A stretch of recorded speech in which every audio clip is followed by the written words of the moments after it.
ഹരേ ഹരേ. ഹരേ കൃഷ്ണ കൃഷ്ണ കൃഷ്ണ ഹരേ ഹരേ, ഹരേ രാമ രാമ രാമ ഹരേ ഹരേ. ഹരേ കൃഷ്ണ കൃഷ്ണ കൃഷ്ണ ഹരേ ഹരേ, ഹരേ രാമ രാമ രാമ ഹരേ ഹരേ. ഹരേ കൃഷ്ണ കൃഷ്ണ കൃഷ്ണ ഹരേ ഹരേ, ഹരേ രാമ രാമ രാമ ഹരേ ഹരേ. ഹരേ കൃഷ്ണ കൃഷ്ണ കൃഷ്ണ ഹരേ ഹരേ, ഹരേ രാമ രാമ രാമ ഹരേ ഹരേ. കൃഷ്ണമാതേജി ഹരേ കൃഷ്ണ, പ്രണാമം. ഹരേ കൃഷ്ണ, എല്ലാവർക്കും പ്രണാമം. ഹരേ കൃഷ്ണ. പ്രണാമം പ്രഭുജി. ഹരേ കൃഷ്ണ എല്ലാവർക്കും പ്രണാമം.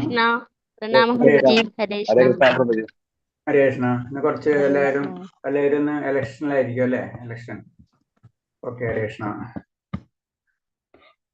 നമുക്ക് പ്രാർത്ഥനയിലേക്ക് അടക്കാം. ഓം നമോ ഭഗവതേ വാസുദേവായ, ഓം നമോ ഭഗവതേ വാസുദേവായ, ഓം നമോ ഭഗവതേ വാസുദേവായ, ഓം നമോ ഭഗവതേ വാസുദേവായ. നാരായണം നമസ്കൃത്യം നരം ചൈവ നരോത്തമം ദേവീം സരസ്വതീം വ്യാസം തതോ ജയമുദിരേത്. നഷ്ടപ്രായേഷു ഭദ്രേഷു നിത്യം ഭാഗവത സേവയാ ഭാഗവതേ ഉത്തമ ശ്ലോകേ ഭക്തിർഭവതി നഷ്ടകേ. മൂകം കരോതി വാചാലം പങ്കും ലംഘയതേ ഗിരിഃ കൃപതമഹം വന്ദേ പരമാനന്ദമാധവം. ശ്രീഗുരുദീനധാരിണം ശ്രീചൈതന്യമീശ്വരം അജ്ഞാനതിമിരാന്ധസ്യ ജ്ഞാനാഞ്ജലശലാകയാ ചക്ഷുർമിലിതം യേന തസ്മൈ ശ്രീഗുരുവേ നമഃ. ശ്രീചൈതന്യം മനോഭീഷ്ടം സ്ഥാപിതം യേന ഭൂതലേ സ്വയം രൂപകഥാ മഹ്യം തദാതി സഭാന്തികം. വന്ദേഹം ശ്രീഗുരു ശ്രീയുതപദകമലം ശ്രീഗുരും വൈഷ്ണവാംശ ശ്രീരൂപം സാഗരജാതം സഹന രഘുനാഥാനിധം തം സജീവം സദൈവം സാവധൂതം പരിജനസഹിതം കൃഷ്ണ ചൈതന്യദേവം ശ്രീരാധാകൃഷ്ണപാദാൻ സഹന ലളിതാ ശ്രീവിശാഖാനിം താംസ. ഹേ കൃഷ്ണ കരുണാ സിന്ധോ ദീനബന്ധോ ജഗത്പദേ ഗോപേശ ഗോപികാ കാന്ത രാധാകാന്ത നമസ്തുതേ. തപ്തകാഞ്ചന ഗൗരാംഗീ രാധേ വൃന്ദാവനേശ്വരി വൃഷഭാനുസുതേ ദേവി പ്രണമാമി ഹരിപ്രിയേ. വാഞ്ചാകൽപതരൂപേച്ഛ കൃപാ സിന്ധിഭ്യേവ ച പതിനാം പാവനേഭ്യോ വൈഷ്ണവേഭ്യോ നമോ നമഃ. നമോ വിഷ്ണുപാദായ കൃഷ്ണപ്രേഷ്ഠായ ഭൂതലേ ശ്രീമതേ ഭക്തിവേദാന്ത സ്വാമിന്നിധി നാമിനേ. നമസ്തേ സാരസ്വതദേവേ ഗൗരവാണി പ്രചാരിണേ നിർവിശേഷശൂന്യവാദി പാശ്ചാത്യദേശധാരിണേ. ജയ ശ്രീകൃഷ്ണ ചൈതന്യ പ്രഭു നിത്യാനന്ദ ശ്രീ അദ്വൈത ഗദാധര ശ്രീവാസാദി ഗൗരഭക്തവൃന്ദം. ഹരേ കൃഷ്ണ കൃഷ്ണ കൃഷ്ണ ഹരേ ഹരേ, ഹരേ രാമ രാമ രാമ ഹരേ ഹരേ. ഹരേ കൃഷ്ണ കൃഷ്ണ കൃഷ്ണ ഹരേ ഹരേ, ഹരേ രാമ രാമ രാമ ഹരേ ഹരേ. ഹരേ കൃഷ്ണ കൃഷ്ണ കൃഷ്ണ ഹരേ ഹരേ, ഹരേ രാമ രാമ ഹരേ ഹരേ. ഹരേ കൃഷ്ണ. പ്രഭാത് കി ജയ, ഗുരുദേവ് കി ജയ, അനന്ത കോടി വൈഷ്ണവ ഭക്തർക്ക് ജയ്. ഹരേ കൃഷ്ണ. എല്ലാവർക്കും പ്രണാമം. ഹരേ കൃഷ്ണ. ഹരേ കൃഷ്ണ. അപ്പൊ നമ്മൾ ഇന്ന് 13ാമത്തെ ചാപ്റ്റർ അല്ലേ പറഞ്ഞുകൊണ്ടിരുന്നത്? ഹരേ കൃഷ്ണ. 13ാമത്തെ 15ാമത്തെ ശ്ലോകം അല്ലേ? 15 സ്റ്റാർട്ട് ചെയ്യണം. 15 സ്റ്റാർട്ട് ചെയ്യണം അല്ലേ? ഹരേ കൃഷ്ണ. ഓം നമോ ഭഗവതേ വാസുദേവായ. ഹരേ കൃഷ്ണ. പ്രകൃതി പുരുഷൻ ക്ഷേത്രജ്ഞനല്ലേ? ക്വസ്റ്റ്യൻ ആൻസർ ഡിസ്കസ് ചെയ്യാ പറഞ്ഞിരുന്നു. അത് നാളെ അല്ലേ പറഞ്ഞത്? ഒരു ദിവസം ഇട്ടിട്ടല്ലേ? നാളെ ഡിസ്കസ് ചെയ്ത പോരെ? ഇന്ന് അല്ലേ ബെറ്റർ? ഇന്ന് എല്ലാത്തിനും അപ്പൊ ഒരു റിമൈൻഡറും കൂടെ എല്ലാവരും ക്വസ്റ്റ്യൻ ആൻസർ നാളേക്ക് എല്ലാവരും എഴുതി വെക്കുക കേട്ടോ. എന്നിട്ട് നമുക്ക് നാളെ ഡിസ്കസ് ചെയ്യാം. അത് കഴിഞ്ഞിട്ട് നമുക്ക് നാളെ ഫൈനൽ ചെയ്യാം എന്താ എക്സാം വേണ്ടെന്നത്. കുറച്ച് സിംപ്ലിഫൈ ചെയ്താണ്. ശരിക്കും ഇങ്ങനെ ചെയ്യാൻ പാടില്ല എന്നാണ് റൂള്. പിന്നെ എന്തോ അറിയില്ല. കാരണം എന്ന് വെച്ച് കഴിഞ്ഞാൽ എല്ലാവരും ക്വസ്റ്റ്യൻ പഠിക്കണം എന്നാണ് പറയുന്നത്. അല്ല ഒരു പ്രാവശ്യമെങ്കിലും ബുക്ക് വായിക്കുള്ളൂ. അതാണ് അതിന്റെ കാരണം. അല്ലെങ്കിൽ ക്വസ്റ്റ്യൻ മാത്രമേ ആൻസർ മാത്രമേ എഴുതും. അത് അവോയ്ഡ് ചെയ്യാൻ വേണ്ടിയാ. ഓക്കെ, അറിയാം. ഓം നമോ ഭഗവതേ വാസുദേവായ. ഓം നമോ ഭഗവതേ വാസുദേവായ. ഓം നമോ ഭഗവതേ വാസുദേവായ. ഹരേ കൃഷ്ണ. അപ്പൊ 15ാമത്തെ ശ്ലോകം നമുക്കറിയാം. അർജുനൻ ചോദിക്കുന്ന ചോദ്യങ്ങളാണ് അല്ലെ. പ്രകൃതി, പുരുഷൻ, ക്ഷേത്രജ്ഞൻ, ഇതൊക്കെ എന്താണെന്ന് ഈ അധ്യായത്തിൽ അർജുനൻ ചോദിക്കാൻ. അപ്പം ഓരോന്നിനും ഓരോ ഉത്തരങ്ങള് ഭഗവാൻ പറഞ്ഞു കൊടുത്തോണ്ടിരിക്കുകയാണ്. പിന്നെ അതിന്റെ കൂടെ ഭഗവാന്റെ ശക്തിയെ പറ്റിയൊക്കെയുള്ള ഇൻഡയറക്റ്റ് ആയിട്ടുള്ള വിവരണങ്ങളൊക്കെ ഇതില് പറയുന്നുണ്ട്. അപ്പൊ 5ാമത്തെ ശ്ലോകം പറയുന്നത് സർവേന്ദ്രിയ ഗുണഭാസം സർവേന്ദ്രിയ വിവർജിതം ആസക്തം സർവൈവ നിർഗുണം ഗുണഭോക്തശ്ച. അതായത് സർവേന്ദ്രിയങ്ങളുടെയും ഉൽപ്പത്തി സ്ഥാനമാണ് പരമാത്മാവ്. എന്നിരുന്നാൽ അവിടത്തേക്ക് ഇന്ദ്രിയങ്ങളില്ല. സകല ജീവജാലങ്ങളെ നിലനിർത്തി പോരുന്നുവെങ്കിലും അനാസക്തനാണ്. ത്രിഗുണങ്ങൾക്ക് അതീതനും അതേസമയം തന്നെ ഭൗതിക പ്രകൃതിയുടെ ത്രിഗുണങ്ങൾക്കൂടെ യജമാനനുമാണ് അദ്ദേഹം. അപ്പൊ ഇത് വളരെ ശ്രദ്ധിച്ചു നോക്കിക്കഴിഞ്ഞാൽ പലതരം അർത്ഥങ്ങളും നമുക്ക് ഇതിൽ നിന്ന് കിട്ടും. എന്നിട്ടാണ് എല്ലാ ഇന്ദ്രിയങ്ങളുടെയും ഉൽപ്പത്തി സ്ഥാനമാണ് ഭഗവാൻ. അപ്പൊ എന്താണ് അതിന് ഭഗവാൻ ഋഷികേശ് എന്ന് പറഞ്ഞു, എല്ലാ ഇന്ദ്രിയങ്ങളുടെയും നാഥൻ. പക്ഷെ എന്നിരുന്നാലോ ഭഗവാൻ ഇന്ദ്രിയവും ഇല്ല. അതിന് വിരോധാഭ്യാസം എന്ന് പറയില്ല. നമ്മൾ ചിന്തിക്കണം. നമ്മളെ യുക്തിപരമായിട്ട് ഇതൊന്നും മനസ്സിലാക്കാൻ പറ്റില്ല. അപ്പൊ ഇങ്ങനത്തെ ശ്ലോകങ്ങൾ വായിക്കുന്നതിലൂടെ നമ്മളെ യുക്തി വെച്ചിട്ട് ഭഗവാനെ മെഷർ ചെയ്യാൻ പറ്റില്ല. നമുക്ക് മനസ്സിലാവും നമ്മുടെ ഇന്ദ്രിയമല്ല ഭഗവാന്റെ, പക്ഷെ എല്ലാ ഇന്ദ്രിയങ്ങളുടെ നാഥനാണ് ഭഗവാൻ. പിന്നെ സകല ജീവജാലങ്ങളും നിലർത്തി പോരുന്നുവെങ്കിലും അനാസക്തനാണ്. എല്ലാവരോടും ഭഗവാൻ ഇഷ്ടമാണ്. പക്ഷെ എന്താണ് അന്ന് എല്ലാവരും അറ്റാച്ച്ഡും അല്ല ഡിറ്റാച്ച്ഡും അല്ലാത്ത അവസ്ഥ. അതാണ് പ്രത്യേകത. പിന്നെ ത്രിഗുണങ്ങൾക്ക് അതീതനാണ്. നമുക്കറിയാം ഭഗവാൻ തന്നെ സൃഷ്ടിച്ചിട്ടാണ് പ്രകൃതി. ആ പ്രകൃതിയിലുള്ളതാണ് ഈ 3 ഗുണങ്ങൾ. ഈ 3 ഗുണങ്ങൾക്കും അതീതനാണ്. അതായത് ഈ 3 ഗുണങ്ങളും ഭഗവാനായിട്ട് ബന്ധപ്പെടുന്നില്ല. ആ ഭൗതിക ലോകത്തിലേക്ക് വന്നു കഴിഞ്ഞ് ഈ 3 ഗുണം ബന്ധപ്പെട്ടേ തീരും. ഒരു ശരീരം നമ്മളൊക്കെ ത്രിഗുണങ്ങളായിട്ട് ബന്ധപ്പെട്ടു, പ്രകൃതിയായിട്ട് നാം ബന്ധപ്പെട്ടിരിക്കണം. പക്ഷെ ഭഗവാൻ പ്രകൃതിക്ക് അതീതനാണ്. അതായത് ത്രിഗുണങ്ങൾക്ക് അതീതനാണ്. ഭഗവാൻ ഇവിടെ ഇറങ്ങിയാലും ഭഗവാൻ ഇതിൽ ബന്ധപ്പെടില്ല. ചുരുക്കി പറഞ്ഞു കഴിഞ്ഞാല് വേറെ രീതി പറഞ്ഞു കഴിഞ്ഞാൽ നമ്മളറിയാം പെട്രോളും വെള്ളവും അല്ലെ കണ്ടു കഴിഞ്ഞാൽ ഒരേപോലെ ഇരിക്കും. പക്ഷെ ഇത് ഒരിക്കലും മിക്സ് ആവില്ല എന്നു പറഞ്ഞു വല്ല നമ്മളെയും ഭഗവാനെ കാണുമ്പോൾ ഒരേപോലെ ഇരുന്നാലും പക്ഷെ എന്താണ് ഇത് രണ്ടാണ്. അത് സാധാരണ രീതിയിൽ മണ്ണെണ്ണയാണോ അല്ലെങ്കിൽ വെള്ളമാണോ എന്ന് തിരിച്ചറിയാത്ത, അതിനെപ്പറ്റി അറിയാത്ത ഒരാളെ സ്ഥലത്ത് കൊണ്ടുവന്നിട്ട് പറഞ്ഞു ഇത് രണ്ടും വെള്ളമാണ്, ഇത് രണ്ടും മിക്സായിട്ട് കാണിച്ചു കൊടുക്കണം എന്ന് പറഞ്ഞ പോലെയാണ് ഭഗവാന്റെ അവസ്ഥ. ഭഗവാൻ ഇതിലൊന്നും കണക്റ്റഡ് ആവാൻ പറ്റില്ല. ഭഗവാൻ എൻറ്റയർലി ഡിഫറെന്റ്. അതാണ് ഭഗവാൻ ആത്മീയം, ആത്മീയ ലോകം എന്ന് പറയും. ഇത് രണ്ടില്ല, പക്ഷെ രണ്ടും ഒരേപോലെ ഇരിക്കുകയും ചെയ്യും. അതാണ് അതിന്റെ പ്രത്യേകത.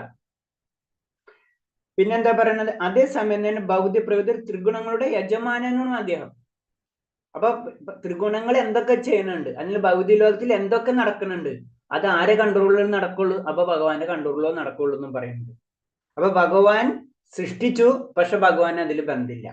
ഭഗവാൻ ഇവിടേക്ക് ഇറങ്ങി വന്നാലും ഭഗവാൻ അതിൽ കണക്ട് ചെയ്യേണ്ട ആവശ്യമില്ല. എല്ലാത്തിന്റെയും ഇന്ദ്രിയങ്ങൾ നമുക്ക് എല്ലാത്തിനും ഒരു കൺട്രോളിങ് ഉണ്ടാവും, ഒരു സെൻസ് ഉണ്ടാവും. എല്ലാത്തിനും ഒരു സെൻസ് ഉണ്ടാവും. ആ സെൻസിന്റെ ഉൽപ്പത്തി സ്ഥാനമാണ് ഭഗവാൻ. പക്ഷെ ഭഗവാൻ ആ സെൻസ് ഇല്ല. സെൻസ് ഇല്ല എന്ന് പറഞ്ഞാൽ നമ്മൾ ഉദ്ദേശിക്കുന്ന രീതിയിലുള്ള സെൻസ് ഭഗവാനില്ല. അതാണ് നമ്മൾ ഭഗവാനെ കാണുന്നത് നമ്മുടെ കണ്ണുകൊണ്ടല്ല എന്ന് പറഞ്ഞത്. അത് നമുക്കൊരു അതീന്ദ്രിയ അവസ്ഥയിലേക്ക് കടക്കുമ്പോഴോ ഭഗവാനെ നമുക്ക് കാണാൻ കഴിയുള്ളൂ. നമ്മളെ കണ്ണുകൊണ്ടല്ല, നമ്മൾ ഉൾക്കണ്ണുകൊണ്ട് നമുക്ക് കാണാൻ കഴിയുള്ളൂ എന്ന് പറഞ്ഞതിന്റെ കാരണമാണ്. വാസ്തവത്തിൽ വ്യക്തിഗത ആത്മാക്കൾക്കും അതീന്ദ്രിയമായിട്ടുള്ള ഭാവാർത്ഥത്തിൽ വളരെ ഇൻട്രസ്റ്റിംഗ് ആയിട്ട് പ്രഭുസ്വാമി പറഞ്ഞിട്ടുള്ളത്, വാസ്തവത്തിൽ വ്യക്തിഗത ആത്മാക്കൾക്കും ആത്മീയമായ ഇന്ദ്രിയങ്ങളുണ്ട്. അപ്പൊ നമുക്ക് ഈ ചുറ്റുപാടുള്ള ഇന്ദ്രിയങ്ങൾ ഒഴികെ നമ്മുടെ ഉള്ളിൽ ഒരു ആത്മാവുണ്ടല്ലേ, ഒരു വ്യക്തിഗത ആത്മാവുണ്ട്, അതിന് ഇന്ദ്രിയങ്ങളുണ്ട് എന്നാണ്. ആത്മീയമായ ഇന്ദ്രിയങ്ങളുണ്ട്. അത് വെച്ചിട്ടാണ് നമ്മൾ ഇതൊക്കെ കാണുന്നത്. ബദ്ധ ജീവാത്മാവിന്റെ ഭൗതിക ഘടകങ്ങളെ ആവരണപ്പെട്ട് ചെയ്യപ്പെട്ടിരിക്കുകയാണ് അവ.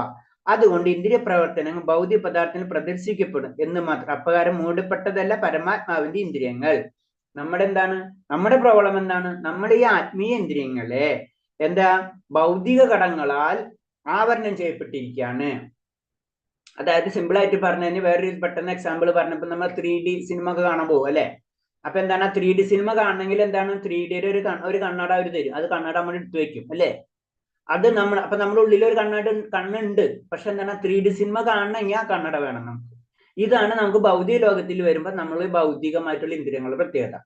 നമുക്ക് ഈ ഭൗതിക ലോകത്തിൽ വരുമ്പോൾ ഭൗതിക കാര്യങ്ങൾ മനസ്സിലാക്കണമെങ്കിൽ നമുക്ക് എന്ത് വേണം?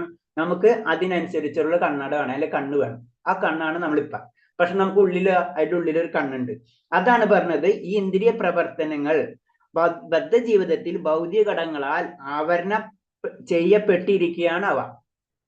അപ്പൊ ഭൗതിക ലോകത്തിലേക്ക് വരുമ്പോൾ നമ്മളെ കണ്ണിനെ മൂടപ്പെട്ട്, കണ്ണെന്ന് പറഞ്ഞാൽ നമ്മളെ എല്ലാ ഇന്ദ്രിയങ്ങളെയും വേറൊരു രൂപത്തിൽ മൂടപ്പെട്ടിരിക്കും. അത് വെച്ചാലോ ഭൗതിക ലോകം മനസ്സിലാവുള്ളൂ. അതാണ് പെട്ടെന്ന് നമുക്ക് മനസ്സിലാവാം 3D പിക്ചർ കാണാൻ വേണ്ടി പോണ പോലെ. അതാണ് ഭൗതിക ലോകത്തേക്ക് നമ്മൾ ഇറങ്ങി വരുമ്പോ സംഭവം. അത് കഴിഞ്ഞ് അത് ഊരങ്ങോട്ട് കളയാം നമുക്ക്. അപ്രകാരം മൂടപ്പെട്ടതല്ല പരമാത്മാവിന്റെ ഇന്ദ്രിയങ്ങൾ. ഭഗവാന് ഇത് മുഴുവനും കാണും. ഭഗവാന്റെ കാര്യം എന്ന് പറഞ്ഞു കഴിഞ്ഞാൽ ഭഗവാന് ഇങ്ങനെ സ്പെഷ്യൽ ഇന്ദ്രിയത്തിന്റെ ആവശ്യമില്ല. ഭഗവാന്റെ ഇന്ദ്രിയം തന്നെ എല്ലാതും കാണാനും മനസ്സിലാക്കാനും കഴിവുള്ളതാണ്. അപ്പൊ നമ്മൾ ഉദ്ദേശിക്കുന്ന ഇന്ദ്രിയമല്ല ഭഗവാൻ. അതിന്റെ അർത്ഥം ഭഗവാൻ ഇന്ദ്രിയങ്ങൾ ഇല്ല എന്നല്ല. ഭഗവാൻ ഇന്ദ്രിയങ്ങൾ എല്ലാതും ഉണ്ട്. പക്ഷെ അത് നമ്മൾ ഉദ്ദേശിക്കുന്ന തലത്തിലുള്ളതല്ല. അത് ഏതെങ്കിലും ഭക്തിപൂർവ്വം അർപ്പിക്കപ്പെട്ടതെന്നും സ്വീകരിക്കാൻ അദ്ദേഹത്തിന് കൈകളുണ്ട്. ഇതാണ് ബദ്ധനായ ജീവാത്മാവിനും പരമാത്മാവും തമ്മിലുള്ള വ്യത്യാസം. അപ്പൊ ഭഗവാൻ ഇങ്ങനെ എല്ലായിടത്തും സ്പ്രെഡ് ആയിക്കൊണ്ടിരിക്കും. അപ്പൊ ഭഗവാന്റെ കൈകൾ എവിടെ? പക്ഷെ ഭഗവാന് കൈകളുണ്ട്. അതാണ് പറഞ്ഞത് നമ്മളും പരമാത്മാവും നമ്മളുടെ വ്യത്യാസം. നമുക്ക് അദ്ദേഹത്തിന് കണ്ണുകളുണ്ട്, അത് ഭൗതികമല്ല. നമ്മുടെ കണ്ണ് ഭൗതികമാണ്, പക്ഷെ അദ്ദേഹത്തിന്റെ കണ്ണ് ഭൗതികമല്ല എന്ന് പറഞ്ഞത്. മഹാപ്രഭു അവ്യക്തനല്ല, കാലുകളും കൈകളും അദ്ദേഹത്തിനുണ്ട്. അദ്ദേഹത്തിന് അല്ലാതെ ഉണ്ട്. മഹാപ്രഭു അവ്യക്തനല്ല, രൂപമില്ലാത്തവനല്ല. മഹാപ്രഭുവിന് ഭഗവാന് രൂപമുണ്ട്, കൈയും കാലും ഇതൊക്കെ അദ്ദേഹത്തിനുണ്ട്. പക്ഷെ നമ്മൾ ഉദ്ദേശിക്കുന്ന പോലെയല്ല. സച്ചിദാനന്ദ വിഗ്രഹം എന്ന് പറയപ്പെടുന്ന ശാശ്വതമായ സ്വരൂപമാണ് അവിടേക്കുള്ളത്. സച്ചിദാനന്ദം, ആനന്ദം, ആനന്ദമൂർത്തി, സച്ച് എപ്പോഴും നിലനിൽക്കുന്നത്, ആ ജ്ഞാനം, അതാണ് ഭഗവാൻ. ആ രൂപം ഭഗവാനുണ്ട്. സ്വരൂപം, ഭഗവാൻ ഒരു സ്വരൂപമുണ്ട്, ആത്മസ്വരൂപം. നമുക്കും ഒരു സ്വരൂപമുണ്ട്, ഭഗവാനും ഒരു സ്വരൂപമുണ്ട്. അപ്പൊ ശരിക്കും നമ്മുടെ സ്വരൂപം എന്ന് പറഞ്ഞാൽ ഭഗവാന്റെ അംശമായതുകൊണ്ട് ഭഗവാന്റെ തന്നെ സ്വരൂപമായിരിക്കും. അതാണ് നമ്മുടെ ഉള്ളിലുള്ള ആത്മസ്വരൂപം. നമുക്കൊരു സ്വരൂപമുണ്ടെന്ന് ഭഗവാന്റെ അംശമാണ്.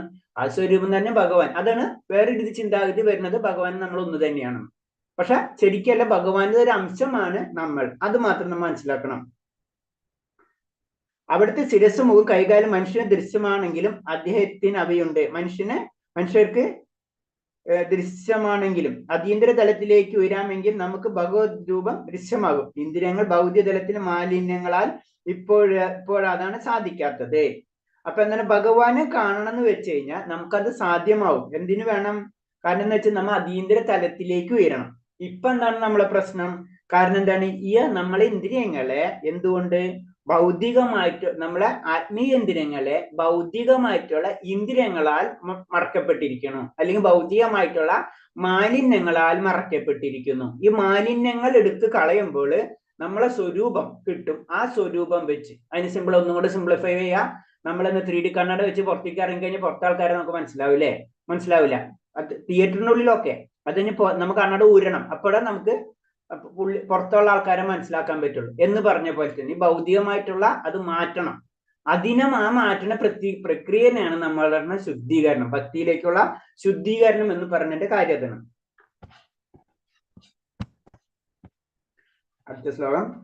ബഹിരന്തശ്ച ഭൂതാനാം അജരം ചരമമേവ സൂക്ഷ്മത്വതത്വവിജ്ഞേയം ദൂരസ്ഥം ചാന്തികേ ചതത്. പരമതത്വം ചരാചരങ്ങളും അചരങ്ങളുമായി എല്ലാ ജീവികളുടെ ഉള്ളിലും പുറത്തും കുടികൊള്ളുന്നു. അതിസൂക്ഷ്മഭാവം മൂലം ഭൗതിക കേന്ദ്രങ്ങൾക്ക് അദ്ദേഹത്തെ കാണാനോ അറിയാനോ കഴിയില്ല. അതിദൂരസ്ഥനാണെങ്കിൽ ഏവർക്കും സമീപസ്ഥനാണ് അദ്ദേഹം. വീണ്ടും ഭഗവാന്റെ ശക്തിനെ പറ്റി വർണ്ണിക്കാണ്. കാരണം എന്ന് വെച്ചാൽ ഭഗവാൻ പരമസത്വം, ചരങ്ങളും അചരങ്ങളും, ചലിക്കാത്തതും ചലിക്കുന്നതുമായിട്ടുള്ള എല്ലാ ഉള്ളിലും പുറത്തും, ഉള്ളിൽ മാത്രമല്ല പുറത്തും സ്ഥിതി ചെയ്യുന്നു. അതാണ് പ്രത്യേകത. നമ്മൾ ഉള്ളിൽ മാത്രമല്ല ആത്മാവ്, പുറത്തും പരമാത്മാവുണ്ട്. അതിസൂക്ഷ്മ ഭൗതിക കേന്ദ്രങ്ങൾക്ക് നമുക്കത് കാണാൻ കഴിയില്ല. അതാണ് പ്രത്യേകത. പക്ഷെ പിന്നെ ഭഗവാൻ എത്ര അതിദൂരസ്ഥനാണെങ്കിലും സമീപസ്ഥനാണ്. നമുക്ക് ചിന്തിക്കാൻ പറ്റില്ല. അത് പറഞ്ഞു ഭഗവാൻ ഗോലാ വൃന്ദാവനത്തിലാണെങ്കിലും ഇവിടെയാണ്. രണ്ടും ഒരേപോലെയാണ്. ആ അവസ്ഥയാണ് നമ്മൾ മനസ്സിലാക്കുന്നത്. അത് ഭഗവാന്റെ ശക്തി നമുക്ക് ചിന്തിക്കാൻ കഴിയില്ല. ഭഗവാൻ ദൂരസ്ഥനാണ്, അതേപോലെ തന്നെ സമീപസ്ഥനാണ്. ഭഗവാൻ എല്ലാ ജീവജാലം ഉള്ളിലും സ്ഥിതി ചെയ്യുന്നു, അതേപോലെ തന്നെ പുറത്തും സ്ഥിതി ചെയ്യുന്നു. എന്നാൽ നമ്മളെ ഇന്ദ്രിയങ്ങൾ കൊണ്ട്, നമ്മളെ യുക്തി കൊണ്ട് ഭഗവാനെ മനസ്സിലാക്കാൻ കഴിയില്ല. അതാണ് ഇതിൽ പറയുന്നത്. ഭഗവാൻ അപ്പോൾ എങ്ങനെ ഇരിക്കണമെന്ന് പറയുന്നതാണ്, കഠോപനിഷത്തിൽ പറയുന്നതാണ്. വൈദ്യസാഹിത്യത്തിന്റെ പ്രശ്നം അസാനി ദൂരം വ്രജദീസേനോ യാന്തി സർവദ എന്ന കഠനോപനിഷത്ത്. നമ്മൾ ഉപനിഷത്തുകളെ പറ്റി പറഞ്ഞല്ലോ, 108 ഉപനിഷത്തുകൾ ഉണ്ടെന്നാല് മെയിനായിട്ട് ഒരു ഉപനിഷത്താണ് കഠോപനിഷത്തില്. ആ ഉപനിഷത്തില് പറയണത്, കാരണം എപ്പോഴും ആധ്യാത്മിക ആനന്ദത്തെ മുഴുകിയിരിക്കുന്ന പരമപുരുഷൻ തന്റെ സമ്പൂർണ്ണ ഐശ്വര്യങ്ങളാൽ അനുഭവിക്കുന്ന എങ്ങനെയെന്ന് നമുക്ക് മനസ്സിലാക്കാൻ കഴിയില്ല. എങ്ങനെയാണ് ഭഗവാൻ ആനന്ദത്തിൽ ഇരിക്കുന്നതെന്നോ എങ്ങനെയാണ് ഐശ്വര്യങ്ങൾ അനുഭവിക്കുന്നതെന്ന് നമുക്ക് മനസ്സിലാക്കാൻ കഴിയില്ല. അതാണ് നമ്മൾ കണ്ടെങ്കിലല്ലേ, നമുക്ക് ഒരു വ്യക്തിനെ പറ്റി കണ്ടെങ്കിലല്ലേ ആ വ്യക്തി എന്താണെന്ന് മനസ്സിലാക്കും. ആ വ്യക്തിനെ മനസ്സിലാക്കാൻ കഴിയില്ലെങ്കിൽ ആ വ്യക്തി എങ്ങനെ നിൽക്കണം നമുക്ക് എങ്ങനെ അറിയാം? ഇപ്പൊ നമ്മൾ റിലേറ്റീവ് എക്സാമ്പിൾ, നമ്മൾ റിലേറ്റീവ് എവിടെയെങ്കിലും ഉണ്ട് എക്സാമ്പിൾ, നമ്മൾ ആളെ വ്യക്തിനെ കണ്ടിട്ടില്ല, ആളെ പറ്റി നമുക്ക് എങ്ങനെ അറിയാം? ഈ അവസ്ഥയാണ്. ഭഗവാനെ പറ്റി നമുക്ക് മനസ്സിലാക്കാൻ കഴിയില്ല എന്ന് പറഞ്ഞു. കൃഷ്ണബോധ പരിശീലനത്താൽ ഇന്ദ്രിയ മനസ്സുകളെ പവിത്രീകരിച്ച് ഭക്തിയുത സേവനത്തിൽ ഏർപ്പെടുന്നവർക്ക് മാത്രം നിരന്തരം ഭഗവത് ദർശനം സാധ്യമാവും. അപ്പൊ ഭഗവാനെ കാണണമെങ്കിൽ, ആ ആഗ്രഹം ഉണ്ടെങ്കിൽ നമ്മൾ ചെയ്യേണ്ട കാര്യം എന്ന് പറഞ്ഞാൽ നമ്മൾ ഇന്ദ്രിയങ്ങളെയും മനസ്സിനെയും എന്താണ് പവിത്രീകരിക്കണം. പവിത്രീകരിച്ചാൽ കഴിഞ്ഞാൽ മാത്രമേ നമുക്ക് ഭഗവത് ദർശനം സാധ്യമാകുകയുള്ളൂ എന്നാ പറയുന്നത്. കാരണം അത് ആത്മീയ തലത്തിലാണ്. അപ്പൊ നമ്മൾ ഇവിടെ ഉള്ളത് ഭൗതിക തലത്തിലാണ്. ഭൗതിക തലത്തിൽ ഒരിക്കലും ആത്മീയമായിട്ടുള്ള കാര്യങ്ങൾ മനസ്സിലാക്കാൻ കഴിയില്ല. അതാണ് നമ്മളുടെ ആദ്യത്തെ ശ്ലോകങ്ങളിൽ പറഞ്ഞിട്ടുണ്ടല്ലോ, അതായത് നീ കൊണ്ട് മുറിക്കാനോ ആയ ഒരു ശ്ലോകങ്ങളുണ്ടല്ലോ, അതാണ്. കാരണം ഇത് രണ്ടും രണ്ടാണ്. ഈ ലോകത്ത് നിന്നിട്ട് അടുത്ത ലോകത്തിലേക്ക് നമുക്ക് കടക്കാൻ കഴിയില്ല. ഇത് വേറൊരു ലോകം, അതൊരു വേറെ ലോകം, അതാണ് പറഞ്ഞത്. അപ്പൊ ഈ ലോകത്തിലെ ഒരു നിയമങ്ങളും അടുത്ത ലോകത്തിലേക്ക് കടക്കില്ല. അതിന് വേറെ രീതി പറഞ്ഞു കഴിഞ്ഞാൽ നമുക്കറിയാം, നമ്മള് സയൻസ് പരമായിട്ട് പറയുമ്പോൾ ഏറ്റവും ചെറിയ ലോകമുണ്ട്, ക്വാണ്ടം മെക്കാനിക്സ് എന്ന് പറഞ്ഞ തിയറി. അതിലെ നിയമമല്ല, ഭൗതികതയെ തന്നെ നമുക്ക് മനസ്സിലായി. സയൻസിൽ തന്നെ അതിലെ നിയമം നമ്മളെ പുറത്തുള്ള നിയമത്തിനായിട്ടുള്ള സയൻസ് നിയമമായിട്ട് വ്യത്യസ്തമുണ്ടെന്ന് പറയുന്നത്. എന്നത് പറഞ്ഞ പോലെയാണ് ഇവിടത്തെ നിയമമല്ല ആത്മീയ ലോകത്തിലുള്ള നിയമം. ഇത് രണ്ടിന്റെ എണ്ണം. അപ്പൊ ഇത് വെച്ചിട്ട് അതിനെ മെഷർ ചെയ്യാനോ അതിനെ ടച്ച് ചെയ്യാനോ കഴിയില്ല. അടുത്ത ശ്ലോകം. അവിഭക്തം ച ഭൂതേഷു വിഭക്തമിവ ചാസ്ഥിതം ഭൂതഭർദ്ദസ്യ ച തജ്ഞേയം ഗ്രഹിണു പ്രവവിഷ്ണു ച. ഓരോ ജീവിയിലും വെവ്വേറെ കാണപ്പെടുന്നുവെങ്കിലും പരമാത്മാവ് അവിഭാജ്യനാണ്, ഏകനാൽ സ്ഥിതി ചെയ്യുന്നു. ഭൂതജാലത്തെ നിലനിർത്തുന്നതോടൊപ്പം സംഹരിക്കുകയും സൃഷ്ടിക്കുകയും ചെയ്യുന്നത് അദ്ദേഹമാണെന്ന് മനസ്സിലാക്കാം. അപ്പൊ ഇതിൽ ക്ലിയർ ആയിട്ട് നമുക്ക് മനസ്സിലായി. ഈ ഭഗവതിയിൽ ഈ ശ്ലോകത്തും കൊണ്ട് നമുക്ക് മനസ്സിലായി എന്താണ്? ഒന്ന്, എല്ലാ ജീവജാലങ്ങളിലും ഭഗവാൻ ഉണ്ട്. അപ്പൊ അതിന്റെ അർത്ഥം ഭഗവാനെ കഷ്ണം കഷ്ണമായിട്ട് വെച്ചിരിക്കുന്ന എല്ലാ അർത്ഥം. ജീവാത്മാവ് കഷ്ണം കഷ്ണമാണ്. ഒരു ജീവാത്മാവല്ല അടുത്ത ജീവാത്മാവ്, ഒരു വ്യത്യാസങ്ങളുണ്ട്. ഒരു ജീവാത്മാവല്ല അടുത്ത ജീവാത്മാവ്. പക്ഷെ പരമാത്മാവ് എന്ന് പറഞ്ഞ് എല്ലാ ജീവജാലങ്ങളിലുണ്ട്. അതിന്റെ അർത്ഥം പരമാത്മാവിനെ ഇങ്ങനെ മുറിച്ചു വെച്ചിട്ടുള്ളതല്ല. അതാണ് പറഞ്ഞത്, ഓരോ ജീവിലും വെവ്വേറെ കാണുന്നുവെങ്കിലും പരമാത്മാവ് അവിഭാജ്യനാണ്. ഭഗവാൻ ഒന്ന് തന്നെയാണ്, പക്ഷെ എല്ലാ ജീവജാലങ്ങളിലും ഉണ്ട് അത്. പിന്നെന്താണ്? ഭൂതജാലങ്ങളെ, ഈ എല്ലാ ജീവജാലങ്ങളെ നിലനിർത്തുന്നതും സംഹരിക്കുന്നതും സൃഷ്ടിക്കുന്നതും അദ്ദേഹനാണ്. അപ്പൊ വിഷ്ണു, ശിവൻ, മഹാദേവൻ, അതുപോലെ തന്നെ ബ്രഹ്മാവും, ഇതെന്താണ്? ഇത് ഭഗവാനാണ്. ഈ ശ്ലോകത്തിൽ നിന്ന് ക്ലിയർ കട്ടായി. വിഷ്ണു ആയില്ല, അതെന്താ എല്ലാ ജീവജാലവും നിലനിർത്തുന്ന ആരാണ്? നമ്മളെ രീതിയിൽ നമുക്കറിയാം, നമ്മളെല്ലാവരും നിലനിർത്തുന്ന ഏതാണ്? നമ്മൾ പഠിച്ചു വെച്ചിട്ടുള്ളത് എങ്ങനെ? നമുക്ക് ജനറലായിട്ട് അറിയുന്ന ആരാണ്? എല്ലാ സംരക്ഷകൻ എന്നുള്ള രീതിയിൽ 3 ദേവതകൾ ഉണ്ടല്ലോ നമ്മളെ ജനറലായിട്ട്. സൃഷ്ടിസ്ഥിതി സംഹാരം. ബ്രഹ്മാവ്, വിഷ്ണു, പരമശിവൻ. പരമശിവൻ അല്ലേ? സൃഷ്ടിക്കുന്ന ആരാ? ബ്രഹ്മാവ്. പിന്നെ സ്ഥിതി മഹാവിഷ്ണു ഭഗവാൻ. പിന്നെ സംഹാരം ശിവൻ. ഇതാണ് നമ്മളെ ത്രിമൂർത്തി സങ്കല്പം അല്ലേ? അപ്പൊ ഇത് പറയുന്നത് എന്താണ്? ഈ ശ്ലോകത്തിൽ പറയുന്നത് എന്താണ്? ഭൂതജാലങ്ങളെ നിലനിർത്തുന്നതോടൊപ്പം, അപ്പൊ അവിടെ സ്ഥിതി വന്നു, സംഹരിക്കുക. അപ്പൊ എന്താണ്? സംഹാരം വന്നു, സൃഷ്ടിക്കുക. ഇതും ചെയ്യുന്നത് അദ്ദേഹം എന്ന് മനസ്സിലാക്കുക. അതായത് ഞാൻ തന്നെയാണ്. അപ്പൊ എന്താണ്? ഇതിന്റെ മുകളിൽ ഒന്നുണ്ട് എന്ന് നമുക്ക് ഈ ഭഗവതിയിൽ ശ്ലോകത്തിലൊക്കെ പറഞ്ഞു തരുന്നു. ഈ 3 ശക്തിനേലും മുകളിലാണ് ഭഗവാന്റെ സ്ഥാനം നമുക്ക് മനസ്സിലായി. അപ്പൊ ഈ ശ്ലോകങ്ങൾ വായിക്കുന്നതോടെ നമുക്ക് ക്ലിയർ ആയി വരുള്ളൂ. ഇപ്പൊ സൂര്യൻ എവിടെയെന്ന് ചോദ്യത്തിന് സ്വന്തം ശരീരത്തിന്റെ മുകളിൽ എന്ന് തന്നെയായിരിക്കണം എല്ലാവരുടെ ഉയരും, അല്ലെ? സൂര്യൻ ഭഗവാന്റെ അവസ്ഥ, ഭഗവാൻ എല്ലായിടത്തും ഉണ്ടെന്ന് നമുക്ക് ഉദാഹരണ സഹിതം തെളിയിക്കുകയാണ്. കാരണം എന്ന് വെച്ചാൽ നമ്മൾ സൂര്യനെ നമ്മൾ നോക്കി കഴിഞ്ഞാൽ സൂര്യനെ കാണാം, അല്ലെ? അതേപോലെ തന്നെ ഇപ്പൊ നമ്മള് തിരുവനന്തപുരത്ത് നോക്കിയാലും സൂര്യനെ കാണാം, അതുപോലെ തന്നെ തൃശ്ശൂർ നോക്കിയാലും സൂര്യനെ കാണാം. പക്ഷെ സൂര്യനൊരു സ്ഥാനമുണ്ട്, അല്ലെ? സൂര്യനൊരു സ്ഥാനമുണ്ട്, പക്ഷെ നമ്മൾ നോക്കുന്നിടത്തൊക്കെ സൂര്യനെ കാണാൻ ചെയ്യാം. ഇതാണ് ഭഗവാന്റെ അവസ്ഥ എന്ന് പ്രഭാസ്വാമി പറഞ്ഞു തരുന്നത്. ജീവാത്മാക്കൾക്കെല്ലാം ഉത്ഭവസ്ഥാനവും വിശ്രമ സങ്കേതവും അദ്ദേഹം എത്രേ. എല്ലാവർക്കും എന്താണ് ഉത്ഭവിക്കുന്നതും അവിടെ തന്നെ, വിശ്രമിക്കുന്നതും അവിടെ തന്നെ. അവ സൃഷ്ടിക്ക് ശേഷം ഭഗവാന്റെ സർവശക്തിയാൽ അഭയം തേടുന്നു. സൃഷ്ടി ചെയ്തു, പിന്നെ ഭഗവാന്റെ ശക്തിയിൽ അവിടെ ജീവിക്കുന്നു, അതിൽ അഭയം തേടും. അപ്പൊ സ്ഥിതിയായി. പ്രളയത്തിന് ശേഷം അത് സംഹാരമായി, സംഹാരത്തിന് ശേഷം വീണ്ടും അദ്ദേഹത്തിലേക്ക് എത്താം. അപ്പൊ ഭഗവാനിൽ നിന്ന് ഉത്ഭവിച്ച് ഭഗവാനിൽ നിന്ന് സ്ഥിതി ചെയ്ത് പ്രളയ സമയത്ത്, സംഹാര സമയത്ത് വീണ്ടും ഭഗവാനിലേക്ക് എത്താം. അപ്പൊ സൃഷ്ടി, സ്ഥിതി, സംഹാരം എന്ന് പറയുന്നത് ഭഗവാൻ തന്നെയാണ്. എല്ലാ ജീവജാലങ്ങളും ഭഗവാനിൽ നിന്ന് വരുന്നു, ഭഗവാൻ തന്നെ രക്ഷിക്കുന്നു, ഭഗവാൻ തന്നെ സംഹരിച്ചിട്ട് തിരിച്ച് വിശ്രമം കൊള്ളുന്നു. ഇങ്ങനെയാണ് പ്രോസസ് നടക്കണമെന്ന് പറയുന്നത്. അടുത്ത ശ്ലോകം. ജ്യോതിഷാമഭി തജ്ജേഹി തമസ്തപരമുച്യതേ ജ്ഞാനം ജ്ഞേയ ജ്ഞാനഗമ്യം ഹൃദി സർവസ്യ വിഷ്ടിതം. അദ്ദേഹമാണ് സർവ്വ ജ്യോതിഷുകളുടെ സ്രോതസ്. പദാർത്ഥനിഷ്ഠമായ തമസ്സിനെ അതിക്രമിച്ച് നിൽക്കുന്നതും അവ്യക്തമായിട്ടുള്ളതും അവിടെ നിന്ന് തന്നെ. അറിവും അറിയേണ്ടതും അറിവിന്റെ ലക്ഷ്യവും സർവ്വഹൃദയങ്ങളെ കുടികൊള്ളുന്നതും ആ പരമാത്മാവാണ്. അപ്പൊ എന്താണ്, ഒന്നും കൂടെ പറഞ്ഞു തരാണ്. എല്ലാ ജ്യോതിഷുകളുടെയും, അപ്പൊ നമുക്ക് പല രീതിയിൽ പറയാം. ജ്യോതിഷ് എന്ന് പറയാം, അറിവെന്ന് പറയാം, സത്യം എന്ന് പറയാം, നമ്മെ പ്രകാശം എന്ന് പറയാം. എന്ത് തന്നെ ഉണ്ടെങ്കിലും അതിന്റെ ഒക്കത്തിന്റെ കാരണത്തിന്റെ കാരണം എന്ന് പറഞ്ഞത് ഭഗവാനാണ്. എല്ലാ വെളിച്ചം, സത്യം, പ്രകാശം, ഇതിന്റെ ഒക്കെ കാരണം ഭഗവാനാണ്. അതെന്താണ്? പദാർത്ഥനിഷ്ഠമായ തമസ്സിനെ അത് ഇവിടെ ഈ ശ്ലോകമാണ് നമ്മൾ പറയാറ്. തമസോമ ജ്യോതിർഗമയ, ഇരുട്ടിൽ നിന്ന് വെളിച്ചത്തിലേക്ക് എന്ന് പറഞ്ഞു. അപ്പൊ ഇരുട്ട് എന്ന് പറഞ്ഞപ്പോ അന്ധത അല്ലെങ്കിൽ അജ്ഞാനം, അജ്ഞാനത്തിൽ നിന്ന് ജ്ഞാനത്തിലേക്ക് എന്നാണ് പറയുന്നത്. അറിവും അറിയേണ്ടതും അറിവിന്റെ ലക്ഷ്യവും. അറിവ് എന്ന് പറഞ്ഞാലും അറിയേണ്ടത് എന്ന് പറഞ്ഞാലും അറിവിന്റെ ലക്ഷ്യം എന്ന് പറഞ്ഞാലും അതാരാണ്? അത് ഭഗവാൻ തന്നെയാണ്. സർവ്വഹൃദയം കുടികൊള്ളുന്ന ആ പരമപുരുഷനാണ്. ആ വ്യക്തി ഭഗവാൻ എല്ലാവരുടെ ഹൃദയങ്ങളിൽ കുടികൊള്ളുന്നുണ്ട്.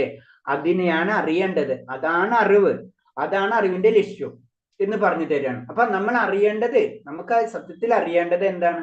അതാണ് ചൈതന്യ മഹാപ്രഭു പറഞ്ഞിട്ടുള്ളത്. 3 കാര്യങ്ങൾ ബേസിക് ആയിട്ട്. ഒന്ന് ആ സത്യം, അത് മാർഗം, ലക്ഷ്യം, സംബന്ധം. ആ ലക്ഷ്യം എന്ന് പറഞ്ഞത് ഭഗവാനാണ്. മാർഗം എന്ന് പറഞ്ഞ ഭക്തിയുടെ മാർഗങ്ങൾ. സംബന്ധം എന്ന് പറഞ്ഞത് ആ ലക്ഷ്യത്തിലേക്ക് പോകാൻ കാരണം എന്താണ്? നമുക്ക് അതിനോടൊരു സംബന്ധമുള്ളത് കാരണം അല്ലേ?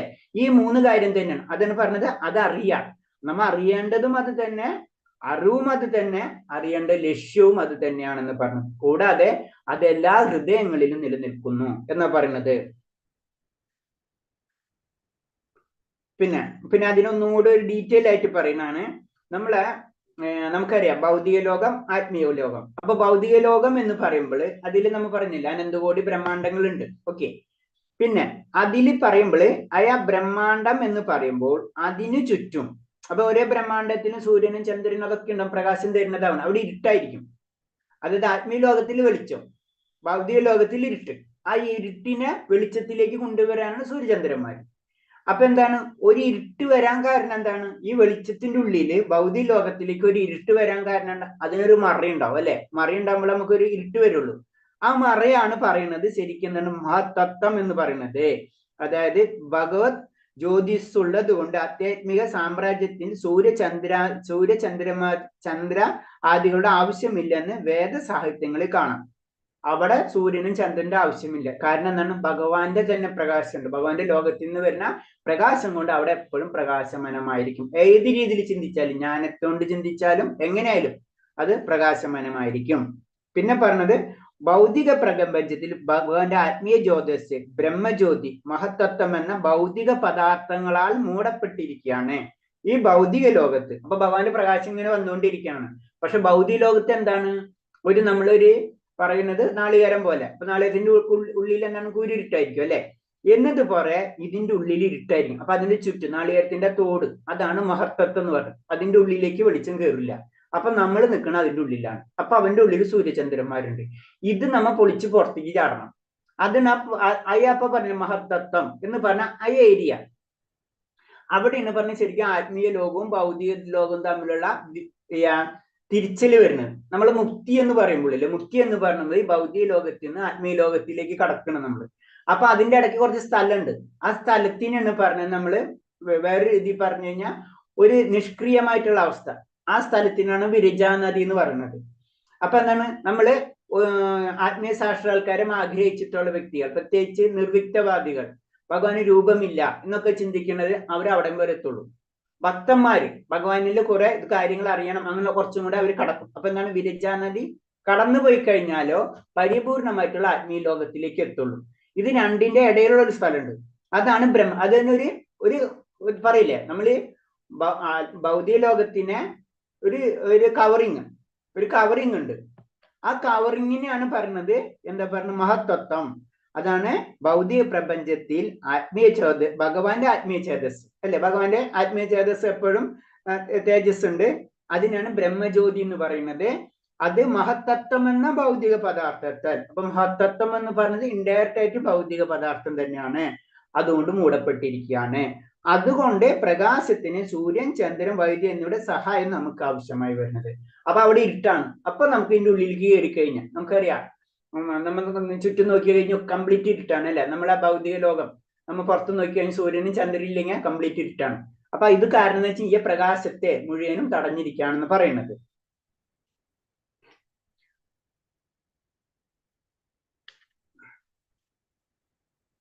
അപ്പൊ അതുകൊണ്ടാണ് ഭഗവാന്റെ സ്ഥിതി ഭൗതിക ലോകത്തിലല്ല എന്ന് പറഞ്ഞത്. അപ്പൊ ഭഗവാൻ ഈ ലോകത്തിലുള്ളതല്ല, ഭഗവാൻ ദൂരത്ത് തന്നെയാണ് എന്ന് പറഞ്ഞത്.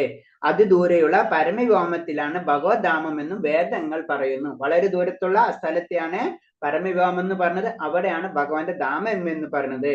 ആദിവർണം തമസ്സപരസ്താത് എന്നിങ്ങനെ ശേതോരുപനിഷത്തിൽ വർണ്ണിക്കുന്നു. അത് ശേതോരുപനിഷത്തിൽ പറയുന്നുണ്ട്. ഇതേപോലെ തന്നെ ഭഗവാന്റെ ലോകം എന്ന് പറയുന്നത് അതിദൂരെയുള്ള പരമവ്യോമത്തിലാണെന്ന് ആദിവർണം തമസ്സപരസ്താത് എന്ന് പറയുന്നത്.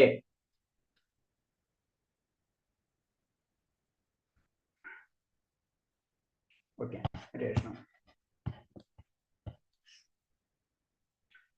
ഇനി അടുത്ത ശ്ലോകം. വീഡിയോ ഓൺ ചെയ്യാൻ പറ്റുന്നവരൊക്കെ വീഡിയോ ഓൺ ചെയ്യാം. ഇപ്പൊ ഞാനൊരു ക്ലാസ് അറ്റൻഡ് ചെയ്യുന്നുണ്ട് മായപ്പൂരില്. ഞങ്ങൾക്ക് 3 മണിക്കൂറാണ് കണ്ടിന്യൂസ് ക്ലാസ് ആണ്. 3 മണിക്കൂറും വീഡിയോ ഓൺ ചെയ്തിരിക്കണം. 3 മണിക്കൂർ കണ്ടിന്യൂസ് ക്ലാസ്സാണ്. 3 മണിക്കൂർ വീഡിയോ ഓൺ ചെയ്തിട്ടില്ലെങ്കിൽ ഔട്ട്. വളരെ സിമ്പിളാ, ഔട്ട്. നമ്മളിത് 3/4 മണിക്കൂറുള്ളൂ. അപ്പൊ ചെയ്യാൻ എല്ലാവരും ഞാൻ പറയുന്നത് ചെയ്യാൻ പറ്റുന്നവരെങ്കിലും അറ്റ്ലീസ്റ്റ് ചെയ്തു വെക്കുക. അതിന് പല കാരണങ്ങളും ഞാൻ ഇൻഡയറക്റ്റ് ആയിട്ട് പലപ്പോഴും പറഞ്ഞിട്ടുണ്ട്. കാരണം നമ്മൾ ഒന്നാമത്തെ അറ്റൻഷൻ കിട്ടും, സിമ്പിൾ ആയിട്ട് പറഞ്ഞു കഴിഞ്ഞാൽ. മെയിൻ ആയിട്ട് അതാണ്. അല്ലെങ്കിൽ നമ്മൾ കുറച്ചു നേരം വെച്ച് വേറെ എന്തെങ്കിലും അറിയാണ്ട് നമ്മുടെ അറ്റൻഷൻ പോകും. അത് അവോയ്ഡ് ചെയ്യാനും കൂടിയാണ് ചെയ്യാൻ. പലർക്കും പല റീസൺ ആയിരിക്കും. ഓക്കെ, അതല്ലാത്തവര് വെറുതെ നമ്മൾ വീഡിയോ ഓഫ് ഇരിക്കാൻ ശ്രമിക്കാം. പിന്നെ പലർക്കും ഇഷ്ടം അതൊക്കെ. രമേഷ് പ്രഭു, ഞാൻ അത് കുഴപ്പമില്ല. ഞാൻ പറഞ്ഞ ഞാൻ കുഴപ്പമില്ല പ്രഭു. ഞാൻ പറഞ്ഞെന്ന് വെച്ച് കഴിഞ്ഞാൽ ഇന്റൻഷണൽ ആയിട്ട് ചെയ്തു വെക്കരുത്. അപ്പൊ പിന്നെ നമുക്ക് അതിനോടുള്ള കമ്മിറ്റ്മെന്റ് ഇല്ല എന്നാണ് അതിന്റെ അർത്ഥം. ഭഗവാനെ നമ്മൾ പതുക്കെ പറയിലേക്ക് വെക്കണം. അപ്പൊ ഭഗവാൻ കുറച്ചും കൂടെ പറയിലേക്ക് അങ്ങോട്ട് പോകും. ജനറൽ ആയിട്ട് പറയണം. നമുക്ക് പറയില്ല. ആ ആഗ്രഹം ഉണ്ടെങ്കിൽ നമ്മൾക്ക് അതിനുള്ള കാര്യങ്ങൾ നമ്മൾ ചെയ്യും. ആഗ്രഹം കുറയുമ്പോൾ പ്രയോറിറ്റികൾ എല്ലാത്തും ചെയ്യാം. ഇപ്പൊ നമുക്ക് ജോലിയാണ്, നമ്മൾ ജോലി അത് പിന്നെ ഓപ്ഷൻ ഇല്ല. അത് അതിനൊന്നും ഒരു എക്സ്ക്യൂസ് ഇല്ല. പറ്റും. അതിന്റെ ഇടയ്ക്ക് നമ്മൾ ചെയ്യണത് തന്നെ വലിയൊരു കാര്യം. അതൊക്കെ. പക്ഷെ അല്ലാണ്ട് നമ്മൾ അങ്ങനെ കാരണം പിന്നെ അത് പതുക്കെ നമ്മൾ ബാക്കിലേക്ക് പോകും. അതാണ് അതിന്റെ കുഴപ്പം. അത് ഒറ്റയടിക്കല്ല പോകുന്നു പറയുന്നത്. അതിന് പറയുന്നത് അതിന്റെ ഉദാഹരണം തന്നെ പറയുന്നുണ്ട്. നമ്മൾ ചന്ദ്രൻ ഒറ്റയടിക്ക് ഇരുട്ടാവില്ല അല്ലെ. ഇന്നലെ കഴിഞ്ഞ ആഴ്ച പറഞ്ഞു. അതെന്താണ്? ചന്ദ്രന്റെ ക്ഷയം ആദ്യം എന്താ പറയുന്നത്? കൃഷ്ണപക്ഷത്തിലേക്ക് കടക്കുമ്പോൾ അല്ലെ, ഇരുട്ടിലേക്ക് കടക്കണം ചന്ദ്രൻ.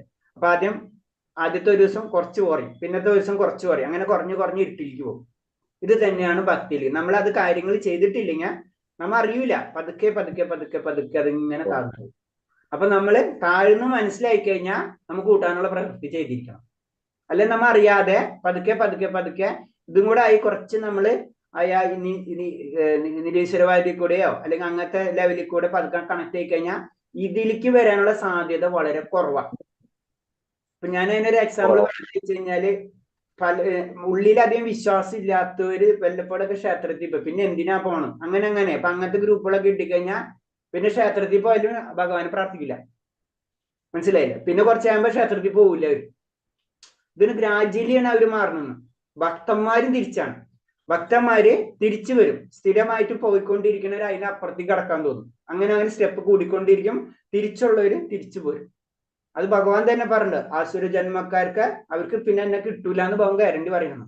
കാരണം നമ്മൾ തുടങ്ങിക്കഴിഞ്ഞാൽ പിന്നെ വീഴ്ച തന്നെ ആയിരിക്കും എന്നാ പറയുന്നത്. പിന്നെ അതിന് നമുക്ക് എന്തെങ്കിലും തോന്നിക്കഴിഞ്ഞാൽ വീണ്ടും നമ്മൾ പിടിക്കണം. നമുക്ക് അതിനുള്ള ചോയ്സ് ഭഗവാൻ തന്നിട്ടുണ്ട്. നമുക്കറിയാം നമ്മൾ വീണുകൊണ്ടിരിക്കുമെന്ന് വെച്ച് കഴിഞ്ഞാൽ നമ്മൾ അറ്റ്ലീസ്റ്റ് നമ്മളിപ്പോ 12ാം അധ്യായം പഠിച്ചുള്ളൂ. നമ്മൾ എന്താ ചെയ്യേണ്ടത്? ഒന്നും പറ്റിയില്ലെങ്കിൽ കുറച്ച് ജീവകാരുണ്യ പ്രവർത്തനങ്ങളും ചെയ്യാൻ സ്റ്റാർട്ട് ചെയ്യാം. മിനിമം ഭഗവാൻ പറഞ്ഞിട്ടുള്ളതാണ് അല്ലെ? അത് ഭക്തിയിലേക്ക് ഉയർത്തുന്ന കാര്യമാണ്. പിന്നെ ഭഗവാന്റെ സേവനങ്ങൾ ചെയ്യാൻ പറ്റാം. നമുക്ക് ഇപ്പൊ ഉപാസനകൾ ചെയ്യാൻ പറ്റില്ലെങ്കിൽ അതിനാലും പറ്റുന്ന ഉപാസനകൾ ചെയ്യാം. അപ്പൊ ഉപാസനകൾ താഴ്ന്നു പോകണമെന്ന് വെച്ച് കഴിഞ്ഞാല് നമ്മള് അത് ചെയ്യാൻ നിൽക്കണം ഇപ്പോഴും. അപ്പൊ അതിനെ പറയാം, നമ്മളിപ്പോ ആദ്യം വീഡിയോ കോൺ ചെയ്തേക്കും നല്ല രീതിയിലിരിക്കും. കുറച്ച് കഴിയുമ്പോൾ കുഴപ്പമില്ല എന്ന് വെച്ചാൽ ലാസ്റ്റ് ഭഗവാൻ തന്നെ കുഴപ്പമില്ലാത്ത അവസ്ഥയിലേക്ക് നമ്മൾ കൊണ്ടുപോകും. മനസ്സിലായില്ല? അപ്പൊ അതാണ് ഞാൻ ഇടയ്ക്കിട്ട് റിമൈൻഡ് ചെയ്യുന്നത്. പരീക്ഷണം അടുത്ത ശ്ലോകം. ഇതി ക്ഷേത്രം തദജ്ഞ. പ്രഭു ഓഫ് ചെയ്തോട്ടോ, ഞാൻ എന്താ പറയുക, ജോബിന്റെ ഒരു ഇഷ്യൂണെങ്കിൽ ഓഫ് ചെയ്തോളൂ കേട്ടോ. അത് കുഴപ്പമില്ല. അല്ലാത്ത കേസാണ് ഞാൻ പറഞ്ഞത്, രമേഷ് പ്രഭുവിന്റെ കേസല്ല. ജനറൽ ആയിട്ട് ഞാൻ പറഞ്ഞെന്ന് മാത്രമേ ഉള്ളൂ. ഇതി ക്ഷേത്രം തദജ്ഞാനം ജ്ഞേയം ചോക്ത സമാസദാ മദ്ഭക്ത ഏതി ജ്ഞായ മദ്ഭാവയോപപദ്ധ്യതേ. കർമ്മക്ഷേത്രം, ശരീരം, ജ്ഞാനം, ജ്ഞേയം എന്നിവയെപ്പറ്റി ഞാൻ സംശുദ്ധമായി വിവരിച്ചു കഴിഞ്ഞു. എന്റെ ഭക്തന്മാർക്ക് മാത്രം ഈ വിഷയങ്ങൾ മനസ്സിലാക്കി എന്നെ പ്രാപിക്കാൻ കഴിയും. ഇതാണ് പ്രശ്നം. ഇപ്പൊ തന്നെ നമ്മൾ പറഞ്ഞ പോയിന്റിലേക്ക് തന്നെ എത്തുന്നത്. കാരണം ഇതെന്താണ്? ശരീരം എന്താണെന്നും ജ്ഞാനം എന്താണെന്നും ജ്ഞേയം എന്നൊക്കെ ഞാൻ നിനക്ക് പറഞ്ഞു തന്നു. എന്റെ ഭക്തന്മാർക്ക് മാത്രം ഈ വിഷയങ്ങൾ മനസ്സിലാവുള്ളൂ എന്നാ പറഞ്ഞു. അവർക്ക് എന്നെ പ്രാപിക്കാനേ കഴിയുള്ളൂ. അപ്പൊ എന്താണ്? ഭക്തി കുറച്ച് കഴിഞ്ഞാൽ നമുക്ക് മനസ്സിലാവില്ല. അപ്പൊ ഭക്തി ഇല്ലാതെ എന്റെ ഭക്തന്മാർക്ക് മാത്രം ഈ വിഷയങ്ങൾ മനസ്സിലാക്കി എന്നെ പ്രാപിക്കാൻ കഴിയുള്ളൂ. അപ്പൊ നമ്മൾ അത് പറയാം, നമുക്ക് മുഴുവനും ഭക്തി ഉണ്ടെന്ന് പറഞ്ഞാലും പരിപൂർണ ഭക്തിയിലല്ല നമ്മൾ ജനറൽ ആയിട്ട് പറയുമ്പോ. അപ്പൊ നമ്മൾ ഭക്തി കൂട്ടാനുള്ള മാർഗങ്ങൾ എപ്പോഴും നമ്മൾ തേടിക്കൊണ്ടിരിക്കണം. വലിയ വലിയ ഭക്തന്മാരും പറയാ ഞങ്ങൾ ഭക്തരല്ല എന്ന് പറയും. അപ്പൊ നമ്മുടെ അവസ്ഥ നമ്മൾ ചിന്തിച്ചാൽ മതി. അപ്പൊ അതാണ് യുധിഷ്ഠിരൻ പരമഭക്തനാണ് അല്ലെ? പക്ഷെ യുധിഷ്ഠിരൻ പറയുന്നത് പ്രഹ്ലാദന്റെ കഥയും. അങ്ങനെയാണ് കഥകൾ പോണത്. കാരണം പ്രഹ്ലാദൻ എത്ര വലിയ മഹാഭക്തനായിരുന്നു എന്നാ പറയാ. അങ്ങനെ എല്ലാവരും തന്നെ ചുരുക്കിയിട്ട് മറ്റുള്ളവരെ മറ്റേ ഭക്തന്മാരെ പറയും. അതാണ് ഒരു ഭക്തൻ.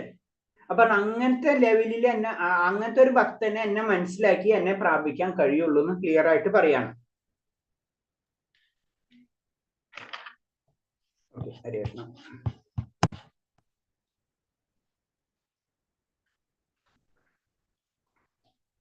പിന്നെ അതേപോലെ തന്നെ യൂട്യൂബ് കാണുന്നവരോടും റിക്വസ്റ്റ് ആണ്. യൂട്യൂബ്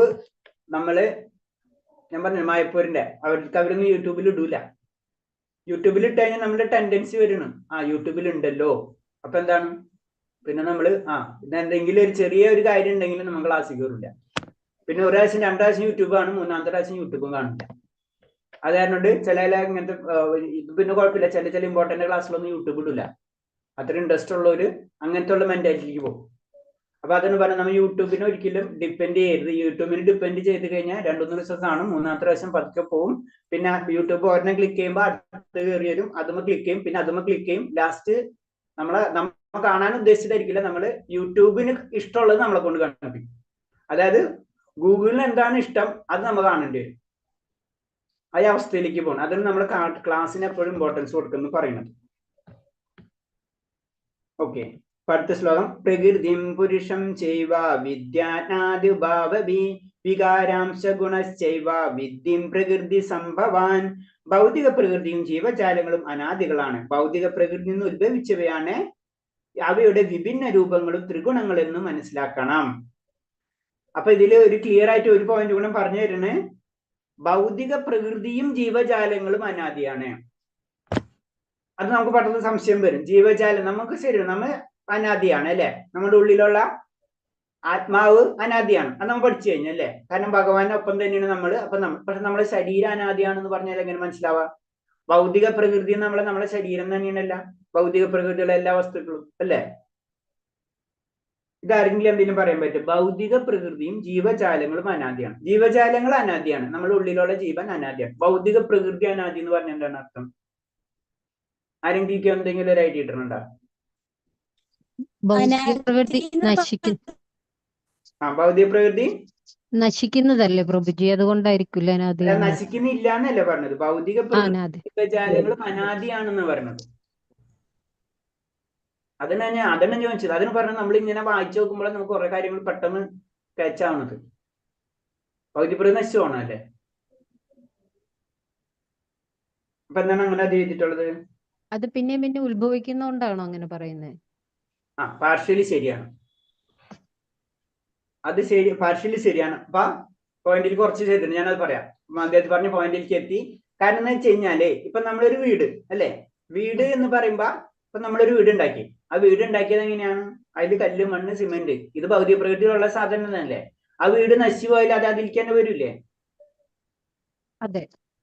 വീണ്ടും നമ്മൾ ആ കല്ല് വീണ്ടും എടുത്തിട്ട് ഇപ്പൊ നമ്മളൊരു 500-1000 വർഷം കഴിഞ്ഞ് നിൽക്കാം, നമ്മൾ ഉണ്ടാക്കിയ വീട് ഇവിടെ ഉണ്ടാവോ? ഇല്ല, ഉണ്ടാവില്ല. കൺഫേം. നമ്മളും ഉണ്ടാവില്ല, നമ്മളെ ശരീരം ഉണ്ടാവില്ല. നമ്മളെ ശരീരമായിരിക്കും ഒരാൾ വീടുണ്ടാക്കുന്നത് അല്ലേ. അതെ. ഇത് പിന്നെ ഇത് സംഭവിച്ചുകൊണ്ടിരിക്കും അല്ലേ. ആ വസ്തു അപ്പോഴും അവിടെ തന്നെ നിലനിൽക്കുന്നുണ്ട് അല്ലേ. റിപ്പീറ്റേഷൻസ് മാത്രമേ ഉള്ളൂ അല്ലേ. അപ്പൊ അത് പറഞ്ഞു, അത് അനാദിയാണ്, അത് അവിടെ ഉള്ള സംഭവം തന്നെയാണ്. അത് അതിന്റെ ഷേപ്പുകൾ മാത്രം മാറും. ഇപ്പൊ നമ്മളെ ശരീരം വേറൊന്നായിട്ട് മാറണം, അത്രേ ഉള്ളൂ വ്യത്യാസം. അപ്പൊ അത് മെറ്റീരിയൽ, ഭൗതിക പ്രകൃതി എന്ന് പറഞ്ഞാൽ നമ്മളല്ല, നമ്മൾ ഉണ്ടാക്കിയിട്ടുള്ള പഞ്ചഭൂതോ ഏതൊക്കെയാണെന്ന് വെച്ച് കഴിഞ്ഞാൽ അതെല്ലാതും ഭൗതിക പ്രകൃതിയാണ്. ഇതെന്താണ്? ഇത് പതുക്കെ മാറുന്നു മാത്രമേ ഉള്ളൂ. അതാണ് അതും അനാദിയാണെന്ന് പറഞ്ഞത്. ഏത്?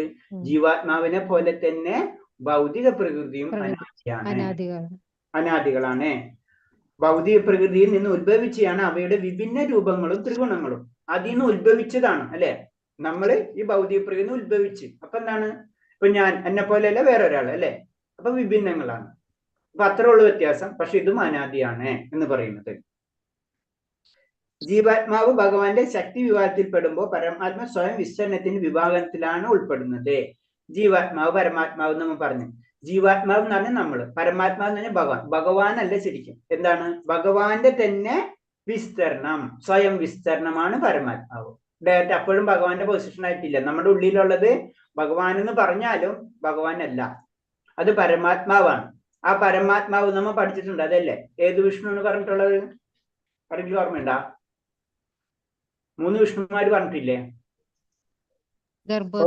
കാരണോദയശായി വിഷ്ണു, ഗർഭോദയശായി വിഷ്ണു, ക്ഷീരോദയശായി വിഷ്ണു. ക്ഷീരോദയശായി വിഷ്ണു അല്ലേ നമ്മുടെ പരമാത്മാവായിട്ടിരിക്കും നമ്മുടെ ഉള്ളിലുള്ളത്, നമ്മളെ ഉള്ളില്. അപ്പൊ നേരിട്ട് ഭഗവാനാണോ അത്? ഭഗവാന്റെ ചൈതന്യമല്ലേ. ചൈതന്യം, ഭഗവാന്റെ തന്നെ വേറൊരു ശക്തി അല്ലേ. വിഷ്ണു എന്ന് പറയുമ്പോൾ വേറൊരു ശക്തി ആയില്ലേ, വേറെ തന്നെ ഒരു അവതാരം എന്നാണ് പറയുന്നത്, അല്ലെങ്കിൽ വേറൊരു വിസ്തരണം എന്ന് പറയാൻ പറ്റും. ഭഗവാനല്ല, ഭഗവാന്റെ വിസ്തരണമാണ് ആര്?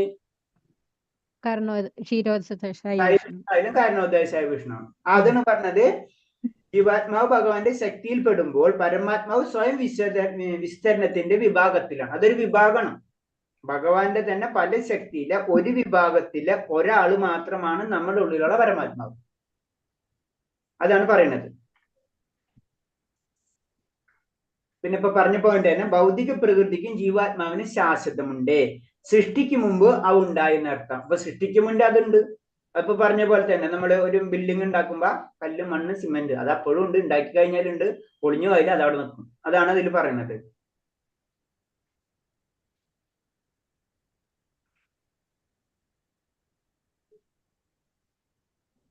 പിന്നെ എന്തിനാണ് ഭൗതിക ലോകം സൃഷ്ടിച്ചെന്നും ഇൻഡയറക്റ്റ് ആയിട്ട് പറയുന്നതാണ്. ഭൗതിക പ്രകൃതിയുടെ ആവിർഭാവം അവർക്ക് ഭൗതിക പ്രപഞ്ചത്തിൽ പ്രവർത്തിച്ചുകൊണ്ട് അധ്യാത്മ ലോകത്തിലുള്ള പ്രവേശനത്തിന് കളമൊരുക്കാൻ അവസരം നൽകി. ഇതാണ് ഭൗതിക സൃഷ്ടിയുടെ രഹസ്യം. അതെന്താണ്? ആത്മീയ ലോകത്തിലേക്ക് കടക്കുന്നതിന്, അതെന്ന് പറഞ്ഞത് നമുക്ക് ഇവിടെ ഉണ്ടാവുന്ന ക്ലേശങ്ങളും ദുരിതങ്ങളും ഇൻഡയറക്റ്റ് ആയിട്ട് നമുക്ക് തരുന്ന ഒരു പാഠങ്ങൾ മാത്രമാണ്. ശരിക്കും നമ്മളെ എന്താ പറഞ്ഞ, ആദ്യം ഇപ്പൊ നമ്മൾ പറയില്ല, പഠിക്കാത്ത കുട്ടികളെ നല്ല ടീച്ചർമാരെ എടുത്ത് കൊണ്ടുവിടുന്ന പോലെ തന്നെ ഇതാണ് സംഭവം. അവര് പഠിപ്പിച്ച് നല്ല കുട്ടിയാകുമ്പോ അടുത്ത ക്ലാസ്സിലേക്ക് വിടുന്ന പോലെ ഇവിടെ നിന്ന് മഹാമായന്ന് നമ്മൾ യോഗമായയിലേക്ക് കടക്കും. ഇതാണ് പറഞ്ഞത്. അതാണ് അവിടേക്ക് കടക്കാനുള്ള ഒരു സ്ഥലമാണ് എന്ത് ഭൗതിക സൃഷ്ടി എന്ന് പറഞ്ഞു തരുന്നത്.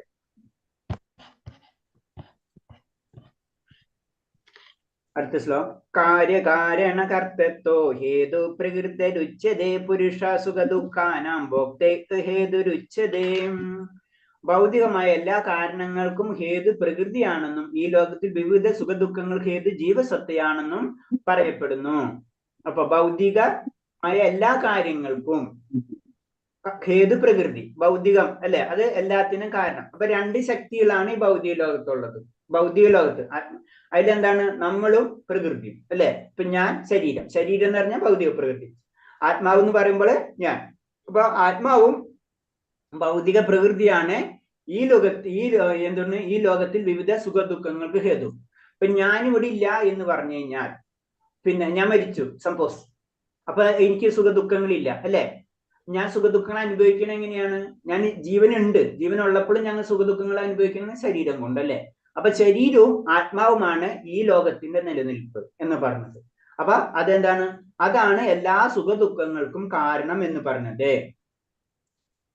അപ്പൊ അതിൽ പറഞ്ഞത് വിഭിന്ന ആകൃതിയിലുള്ള 84 ലക്ഷം ജീവികളുണ്ട് ഈ പ്രപഞ്ചത്തിൽ. 84 ലക്ഷം ജീവികൾ, പലതരത്തിൽ 84 ലക്ഷം ഉണ്ടെന്ന് പറഞ്ഞിട്ടുണ്ട്. അതില് ഓരോ തരത്തിലുള്ള ശരീരത്തിൽ ജീവിക്കണമെന്ന് ഇച്ഛിക്കുന്ന ജീവാത്മാവിന്റെ വ്യത്യസ്ത ഭോഗപ്രകൃതിയിൽ നിന്ന് അവ ഉടൽക്കൊള്ളുന്നു. നമുക്കെന്താണ് ആഗ്രഹം അതിനനുസരിച്ച്, അതിന് ഭോഗപ്രക്രിയ എന്ന് പറഞ്ഞു, ഭോഗക്രിയകൾ എന്ന് പറഞ്ഞത് ഓരോ തരത്തിലുള്ള ശരീരത്തിൽ ജീവിക്കണമെന്ന് ഇച്ഛിക്കുന്നു. നമ്മൾ അറിയാണ്ട് ഇച്ഛിക്കുന്നുണ്ട്. നമ്മൾ ഒരിക്കലും നായ ആവണമെന്ന് ആഗ്രഹിക്കുന്നില്ല അല്ലെ. ജനറൽ ആയിട്ട് നമ്മൾ ആരെങ്കിലും നായ ആവണം, ഭംഗി ആവണം നമ്മൾ ആഗ്രഹിക്കുന്നില്ല. പക്ഷെ എന്താണ്? നമ്മൾ ഉള്ളിൽ ഇച്ഛിക്കുന്നുണ്ട്. അത് ഭഗവാൻ അറിയാം. അതാണ് സംഭവം. അതാണ് പറഞ്ഞത്, ഇച്ഛിക്കുന്ന ജീവാത്മാവിന്റെ വ്യത്യസ്ത ഭോഗക്രിയയിൽ നിന്ന് അവ ഉടൽക്കൊള്ളുന്നു. അങ്ങനെയാണ് നമുക്ക് ശരീരങ്ങൾ കിട്ടുന്നെന്ന് പറഞ്ഞത്. അപ്പൊ നമ്മള് അങ്ങനെ ഇച്ഛിക്കാതിരിക്കണം, അല്ലെങ്കിൽ ഇച്ഛ അതേ രീതിയിലായിരിക്കണം നമ്മൾ. അതിനാണ് നമ്മൾ ഇന്ദ്രിയങ്ങളെ നമ്മൾ നിയന്ത്രിക്കണം. അതിന് ആകപ്പാടെ ഒരു ചാൻസ് മനുഷ്യ ജന്മത്തിലുള്ളൂ. മൃഗങ്ങൾക്ക് അവർ ഇന്ദ്രിയങ്ങളെ നിയന്ത്രിക്കാൻ പറ്റില്ല, മനുഷ്യനെ നിയന്ത്രിക്കാൻ പറ്റുള്ളൂ. അപ്പൊ നമ്മൾ ഇന്ദ്രിയങ്ങളെ നിയന്ത്രിക്കുക. അതിനുള്ള എളുപ്പമാർഗമാണ് ഭഗവത് നാമജപം. അല്ലെങ്കിൽ ഹരിഹർനാമ കേവലം നാസ്തേവ ഗതിരൻ. അത് കലിയുഗത്തില് ഇത് ഇപ്പൊ പ്രാക്ടിക്കൽ. കലിയുഗത്തില്, മറ്റുള്ള യുഗത്തില് പല രീതികളും ഉണ്ടായിരുന്നു. അപ്പൊ ഈ യുഗത്തില് നമ്മൾ ഇത് ചെയ്തിട്ടില്ലെങ്കിൽ നമ്മൾ ഇച്ഛിക്കും, പല രീതിയിലും പലത് ഇച്ഛിക്കും. അതിനനുസരിച്ചുള്ള ശരീരങ്ങൾ കിട്ടും. ഈ 54 ലക്ഷം ജന്മത്തിലൂടെ കയറി ഇറങ്ങിക്കൊണ്ടേയിരിക്കും. ഏതുവരെ? സർഗാവസാനം വരെ. അതാണ് പറയുന്നത്. വിവിധ ശരീരങ്ങളിൽ ഇരുന്നുകൊണ്ട് നാനാവിധങ്ങളായ സുഖ ദുഃഖങ്ങൾ അനുഭവിക്കുകയും ചെയ്യുന്നു. അങ്ങനെ നമുക്ക് നായയായി, അപ്പൊ നായയുടെ ശരീരം കിട്ടി, അല്ലെങ്കിൽ ദേവന്റെ ശരീരം കിട്ടി. അതിൽ സുഖവും ദുഃഖങ്ങളും ഒക്കെ നമ്മൾ അനുഭവിക്കുകയും ചെയ്യുന്നു. ഈ സുഖ ദുഃഖങ്ങൾക്ക് കാരണം ശരീരമാണ്, ആത്മാവല്ല. അടുത്തത്, ആത്മാവ് എന്താണ്? ഭഗവാന്റെ അംശമാണ്. അപ്പൊ എന്താണ്? ഭഗവാൻ ആനന്ദമാണ്, അപ്പൊ ആത്മാവും ആനന്ദമാണ്. അപ്പൊ ആത്മാവിന് ഈ ശരീരത്തിനോട് ബന്ധമില്ല. ശരീരത്തിന്റെ സുഖ ദുഃഖങ്ങൾ ആത്മാവിന് ആവശ്യമില്ല. അതാണ് പറഞ്ഞത്, ഈ ഭൗതിക സുഖ ദുഃഖങ്ങൾക്ക് കാരണം ശരീരമാണ്, ആത്മാവല്ല. ജീവന്റെ സ്വഭാവാവസ്ഥയിൽ അതിന് ആനന്ദം അനുഭവിക്കാവുന്നതിന് സംശയമില്ല. അപ്പൊ എന്റെ സ്വാഭാവിക അവസ്ഥ, ആത്മാവിന്റെ സ്വാഭാവിക അവസ്ഥ എന്ന് പറഞ്ഞില്ല എന്താണ്? അത് ഭഗവാന്റെ അംശമാണ്. അത് ഏത് സമയത്ത് അത് ആനന്ദം അനുഭവിക്കുന്നു. അപ്പൊ അതിന് സ്പെഷ്യൽ ആനന്ദത്തിന്റെ ആവശ്യമില്ല. ആനന്ദം എന്തിനാണ് ആവശ്യമുള്ളത്? ശരീരത്തിനാണ് ആവശ്യമുള്ളത്. അതാണ് പ്രത്യേകത. അതാണ് പറഞ്ഞ ശരീരമാണ് കർമ്മം ചെയ്യുന്നത്, ആത്മാവല്ല കർമ്മം ചെയ്യുന്നത്. പക്ഷെ ശരീരത്തിന് കർമ്മം ചെയ്യണമെങ്കിൽ ആത്മാവിന്റെ ഒരു പവർ കിട്ടിയേ പറ്റും. എക്സാമ്പിള്, നമ്മളെ എന്താണ്, മിക്സി ഓൺ ചെയ്യണമെങ്കിൽ ഇലക്ട്രിസിറ്റി വേണമെന്ന് പറഞ്ഞ പോലെ, അല്ല TV ഓൺ ചെയ്യണമെങ്കിൽ എന്താണ്? നമുക്ക് ഇലക്ട്രിസിറ്റി വേണം. ഇലക്ട്രിസിറ്റി കിട്ടിയാലേ അത് വർക്ക് ചെയ്യുള്ളൂ. പക്ഷെ വർക്ക് ചെയ്യണ ഏത് രൂപത്തിലായിരിക്കും? ടി വി ആണെങ്കിൽ ടി വി രൂപത്തിൽ വർക്ക് ചെയ്യും, മിക്സി ആണെങ്കിൽ മിക്സിയുടെ രൂപത്തിൽ വർക്ക് ചെയ്യും. ഇതാണ് പറഞ്ഞത്. അപ്പൊ എന്താണ്? ഇലക്ട്രിസിറ്റി അല്ല അതിന്റെ കാരണക്കാരൻ, അതിന്റെ മോഡിഫിക്കേഷൻ. മിക്സിയാണ് ഉണ്ടാക്കി വെച്ചിട്ടുണ്ടെങ്കിൽ മിക്സി പോലെ വർക്ക് ചെയ്യും, അത് നായയാണെങ്കിൽ നായ പോലെ അത് വർക്ക് ചെയ്യും. അതാണ് പറഞ്ഞത്. അത് ആത്മാവിന് അതിന് റോളില്ല.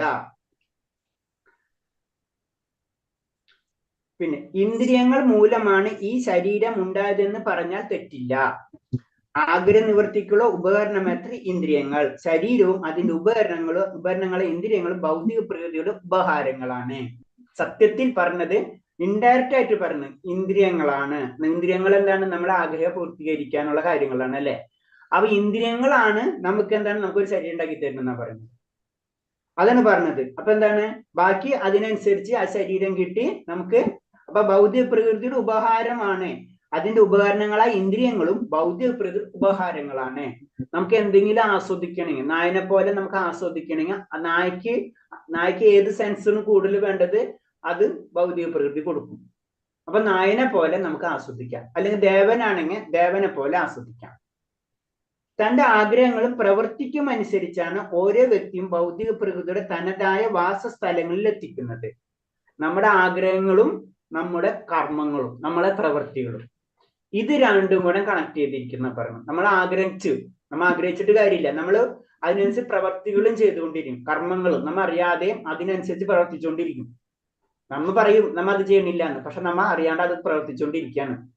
അങ്ങനെ പ്രവർത്തിച്ചുകൊണ്ടിരുന്നു കഴിഞ്ഞാൽ തീർച്ചയായിട്ടും അവന് ഇഷ്ടപ്പെട്ടിട്ടുള്ള വാസസ്ഥാനങ്ങളിൽ അവ എത്തിച്ചിരിക്കും.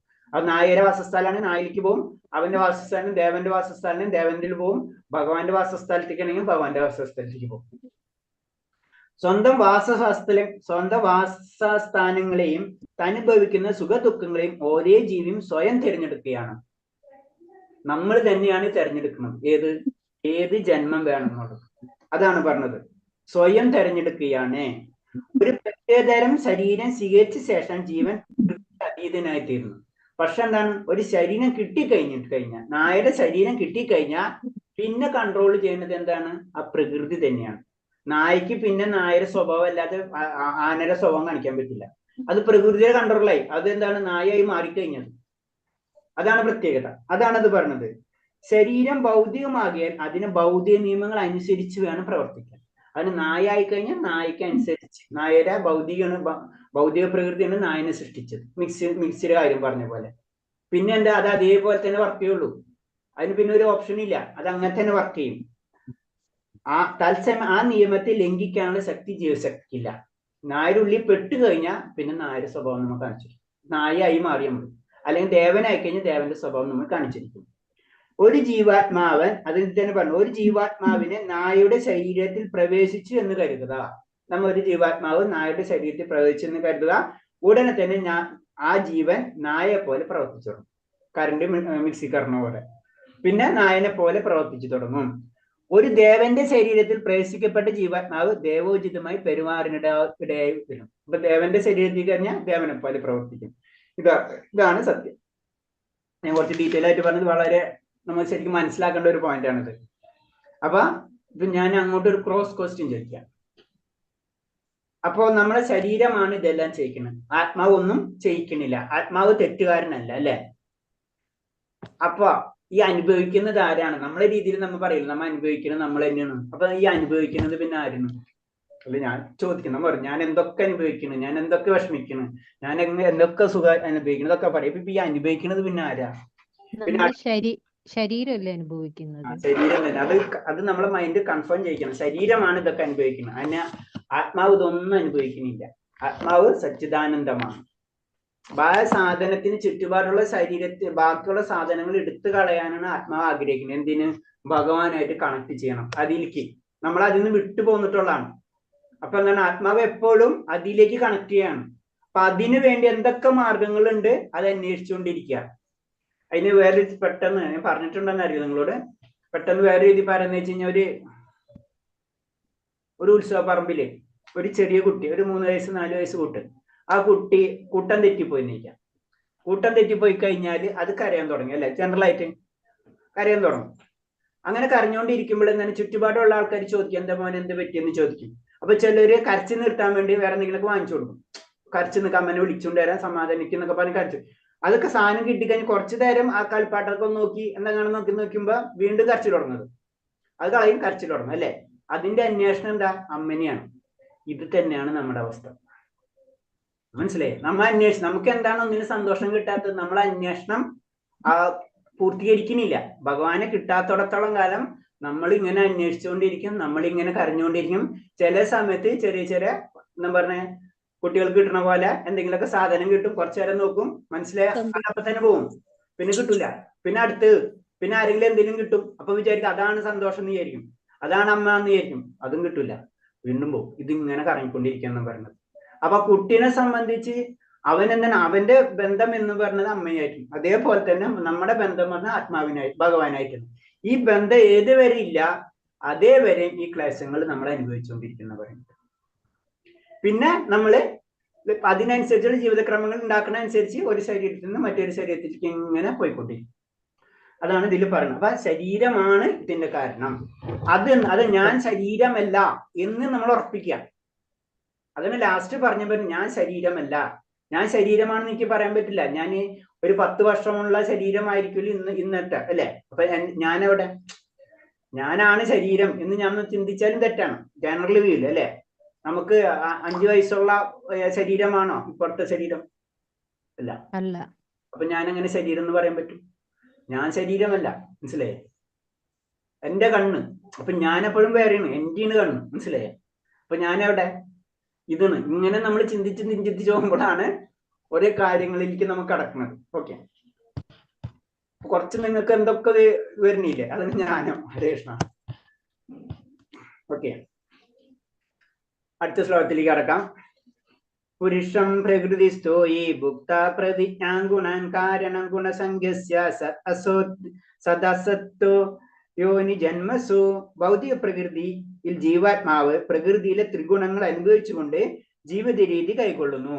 ഭൗതിക പ്രകൃതിയുമായുള്ള സമ്പർക്കത്തിലാണിത്. അങ്ങനെ നല്ലതും ചീത്തയായ നാനായോനികളിൽ ജീവൻ പിറകിയെടുക്കുന്നു. അപ്പൊ എന്താണ് നമ്മളെ ജീവനെ പറ്റി പറയുന്നതാണ്. നമ്മൾ ഈ ഭൗതിക പ്രകൃതിയിൽ ഇറങ്ങും, നമ്മൾ പറഞ്ഞ പോലെ സിനിമ കാണുന്ന പോലെ 3D തിയേറ്ററിൽ കാണുന്ന പോലെ പല പല കണ്ണടകളും വെച്ച് പല പല തിയേറ്ററിലും ഇങ്ങനെ പോയിക്കൊണ്ടിരിക്കും. മനസ്സിലായി? നമ്മുടെ ജീവിതത്തില് അപ്പൊ ഈ കണ്ണടകൾ വെച്ച് നമ്മൾ ഈ നടക്കുന്ന രീതിയാണ് പറഞ്ഞത്. പ്രകൃതിയിലെ ത്രിഗുണങ്ങൾ അനുഭവിച്ചുകൊണ്ട് ജീവിത രീതി കൈക്കൊള്ളുന്നു. ഒരു 3D തിയേറ്ററിന്റെ കണ്ണട ആയിരിക്കും ചിലപ്പോൾ അടുത്ത തിയേറ്ററിലേക്ക് ഇങ്ങനെ നമുക്ക് കടന്നുകൊണ്ടിരിക്കും. ഭൗതിക പ്രകൃതിയുമായിട്ടുള്ള സമ്പർക്കത്തിലാണ്. കാരണം ഈ ഭൗതിക പ്രകൃതിക്ക് വന്നു കഴിഞ്ഞാൽ നമുക്ക് പല കാര്യങ്ങളും ചെയ്യണമെങ്കിൽ ഇതിൽ നിന്ന് ഓരോ സാധനങ്ങൾ നമ്മൾ എടുക്കണം. അപ്പൊ അങ്ങനെ നമ്മൾ എടുത്തെടുത്ത് എന്താണ്, ചിലപ്പോൾ നല്ലത് കിട്ടും, ചിലപ്പോൾ നല്ലതും ചീത്തയുമായ യോനികളിലേക്ക് ജീവൻ പിറകിയെടുക്കും. ചിലപ്പോൾ നല്ലത്, ചിലപ്പോൾ ചീത്ത. അപ്പൊ നല്ലതും ചീത്ത എന്നില്ല.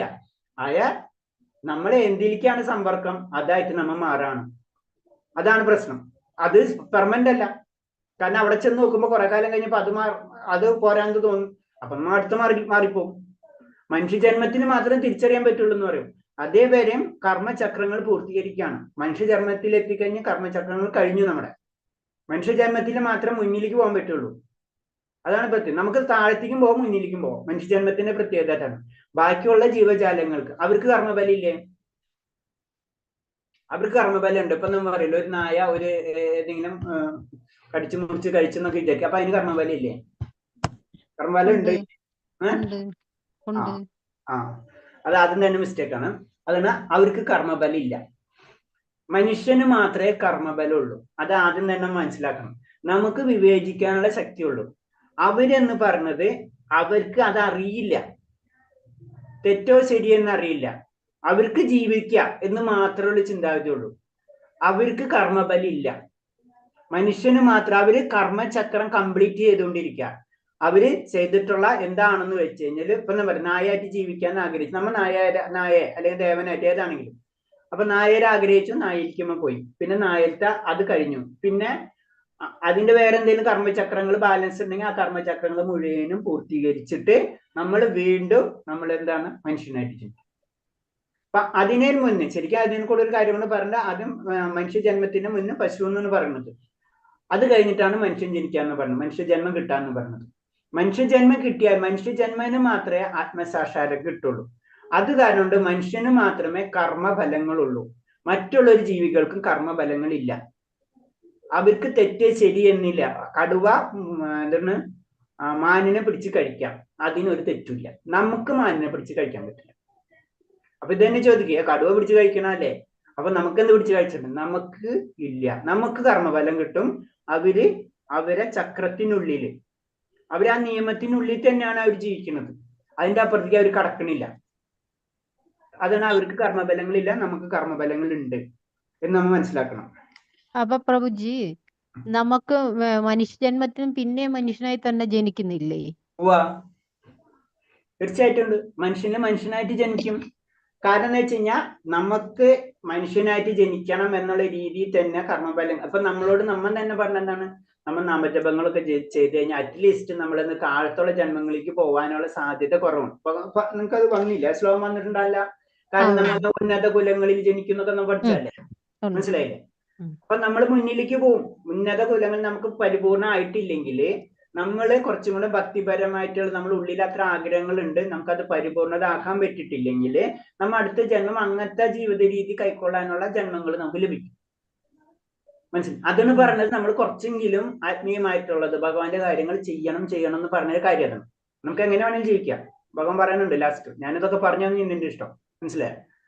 അപ്പൊ നമ്മളത് ചെയ്തു കഴിഞ്ഞാൽ ഈ ജന്മം കഴിഞ്ഞിട്ടില്ലെങ്കിലും അടുത്ത ജന്മം, അല്ലെങ്കിൽ ചിലപ്പോൾ 1000 ജന്മം എടുക്കുന്ന പറയാൻ പറ്റില്ല. ഇങ്ങനെ ജന്മങ്ങൾ അപ്പം അറ്റ്ലീസ്റ്റ് മനുഷ്യ ജന്മെങ്കിലും നമുക്ക് കിട്ടാൻ വേണം. എന്നാലും നമുക്ക് മുന്നിലേക്ക് കടക്കാൻ പറ്റുള്ളൂ. അപ്പൊ തീർച്ചയായിട്ടും നമ്മൾ എന്താണ്, ഭഗവാന്റെ കാര്യങ്ങൾ, ഭക്തിയുടെ സേവനങ്ങൾ നമ്മൾ ചെയ്തിരിക്കണം എന്നാണ് ചുരുക്കി പറഞ്ഞു കഴിഞ്ഞാൽ. മൃഗമായിട്ട് നമ്മളെ കമ്പയർ ചെയ്യാൻ പറ്റില്ല. നമ്മള് ജനന മരണങ്ങൾ ഇല്ലാത്തതിലേക്ക് പോകാൻ ആഗ്രഹിക്കുന്നു. ജനന മരണങ്ങളിൽ നമ്മളെ ആഗ്രഹം അതാണ്, ജനന മരണങ്ങൾ ഇല്ലാത്ത. ഇപ്പൊ ഞാൻ പറഞ്ഞു എല്ലാവർക്കും ഇഷ്ടം IAS ഓഫീസർ ആവാനാണ് അല്ലെ, പറയുന്നു അല്ലെ. പക്ഷെ നമ്മൾ എന്താണ് വിദ്യാഭ്യാസം ഉണ്ട്, നമ്മൾ അതിന് എത്ര എഫേർട്സ് എടുക്കുന്നുണ്ട്, അതിനനുസരിച്ചായിരിക്കും നമുക്ക് കിട്ടാം അല്ലെ. അതേപോലെ തന്നെ ഇതില് അതിന്റെ എഫേർട്സ് നമ്മൾ എടുത്തിരിക്കണം. നമ്മൾ അതിന്റെ തപശ്ചര്യകളൊക്കെ കറക്റ്റ് ആയിട്ട് ചെയ്ത് കഴിഞ്ഞാൽ തീർച്ചയായിട്ടും നമുക്ക് എത്തും. പക്ഷെ ഇതിന്റെ പ്ലസ് പോയിന്റ്സ് എന്ന് പറഞ്ഞു കഴിഞ്ഞാൽ നമുക്കറിയാം, ഭൗതിക ലോകത്തിൽ IAS ഓഫീസർ ആവുക എന്ന് പറഞ്ഞു കഴിഞ്ഞാൽ അത് ഈ ജന്മത്തിൽ ആയില്ലെങ്കിൽ ആയില്ല, കഴിഞ്ഞു. പക്ഷെ ഇവിടെ അതല്ല. ഇവിടെ അടുത്ത ജന്മത്തിൽ നമുക്ക് ചാൻസ് കിട്ടും. ഇതാണ് പ്ലസ് പോയിന്റ്. നമ്മൾ ഈ ജന്മത്തിൽ ചെയ്തത് നമ്മൾ പറഞ്ഞില്ലേ, നമ്മൾ 10 മാർക്ക് കിട്ടിയിട്ടുണ്ടെങ്കിൽ 10 മാർക്ക് കഴിഞ്ഞാൽ അടുത്തത് 11 മാർക്ക് വാങ്ങിച്ചാൽ മതി. അങ്ങനത്തെ ഉള്ള സ്ഥലങ്ങളിലായിരിക്കും വീണ്ടും അടുത്ത ജന്മം ഉണ്ടാവും. അതാണ് കുറഞ്ഞിട്ട് കഴിഞ്ഞാൽ നീ അങ്ങനത്തെ കുടുംബങ്ങളിൽ നീ ജനിക്കുന്നു കയറേണ്ടി തരുന്നത്. അപ്പൊ മൂലയിലേക്ക് വീണ്ടും നമുക്ക് വീഴാനുള്ള സാധ്യത. അപ്പൊ അത് നമ്മൾ പറഞ്ഞത് നാമജപം, ഭക്തിയുത സേവനങ്ങൾ നമ്മൾ ഒരിക്കലും വിട്ട് കളയരുതെന്ന് പറയുന്നത്. അത് നമ്മുടെ ജീവിതത്തിന്റെ, അത് നമുക്ക് നമ്മുടെ ആത്മാവ്, നമ്മുടെ മൗലികമായിട്ടുള്ള സേവനമാണത്. നമ്മുടെ ആത്മാവിന് വേണ്ടി ചെയ്യുന്ന സേവനമാണ്. മറ്റത് ശരീരം നമ്മൾ കുളിച്ച് റെഡിയാക്കി പൈസ ഉണ്ടാക്കുന്നതും ബന്ധുമിത്രാദികളുള്ള സഹകരണമൊക്കെ ഭൗതികമായിട്ടുള്ളതാണ്. അത് അതോട് കഴിയാണ് മരണത്തോട്. പക്ഷെ ആത്മാവിന് വേണ്ടി ചെയ്യുന്നതാണ് നമ്മൾ ഈ കാര്യം. അതാണ് അതീന്ദ്രിയ എന്ന് നമ്മൾ പല സ്ഥലത്തും പറയുന്നത്. അത് നമ്മുടെ ഇന്ദ്രിയങ്ങൾക്കും ഭൗതികത്തിന് അതീതമാണ് ആ കാര്യം. അത് നമ്മൾ ഉണ്ടാക്കിയെടുക്കണം. ഇതാണ് കുറച്ച് ഡീറ്റെയിൽ ആയിട്ട് പറഞ്ഞാണ്. കുറെ പറയാൻ കുറെ ഉണ്ട് ഇതില്. ഇത് വളരെ ഇൻട്രസ്റ്റിംഗ് ആയിട്ടുള്ള ചാപ്റ്ററാണ്.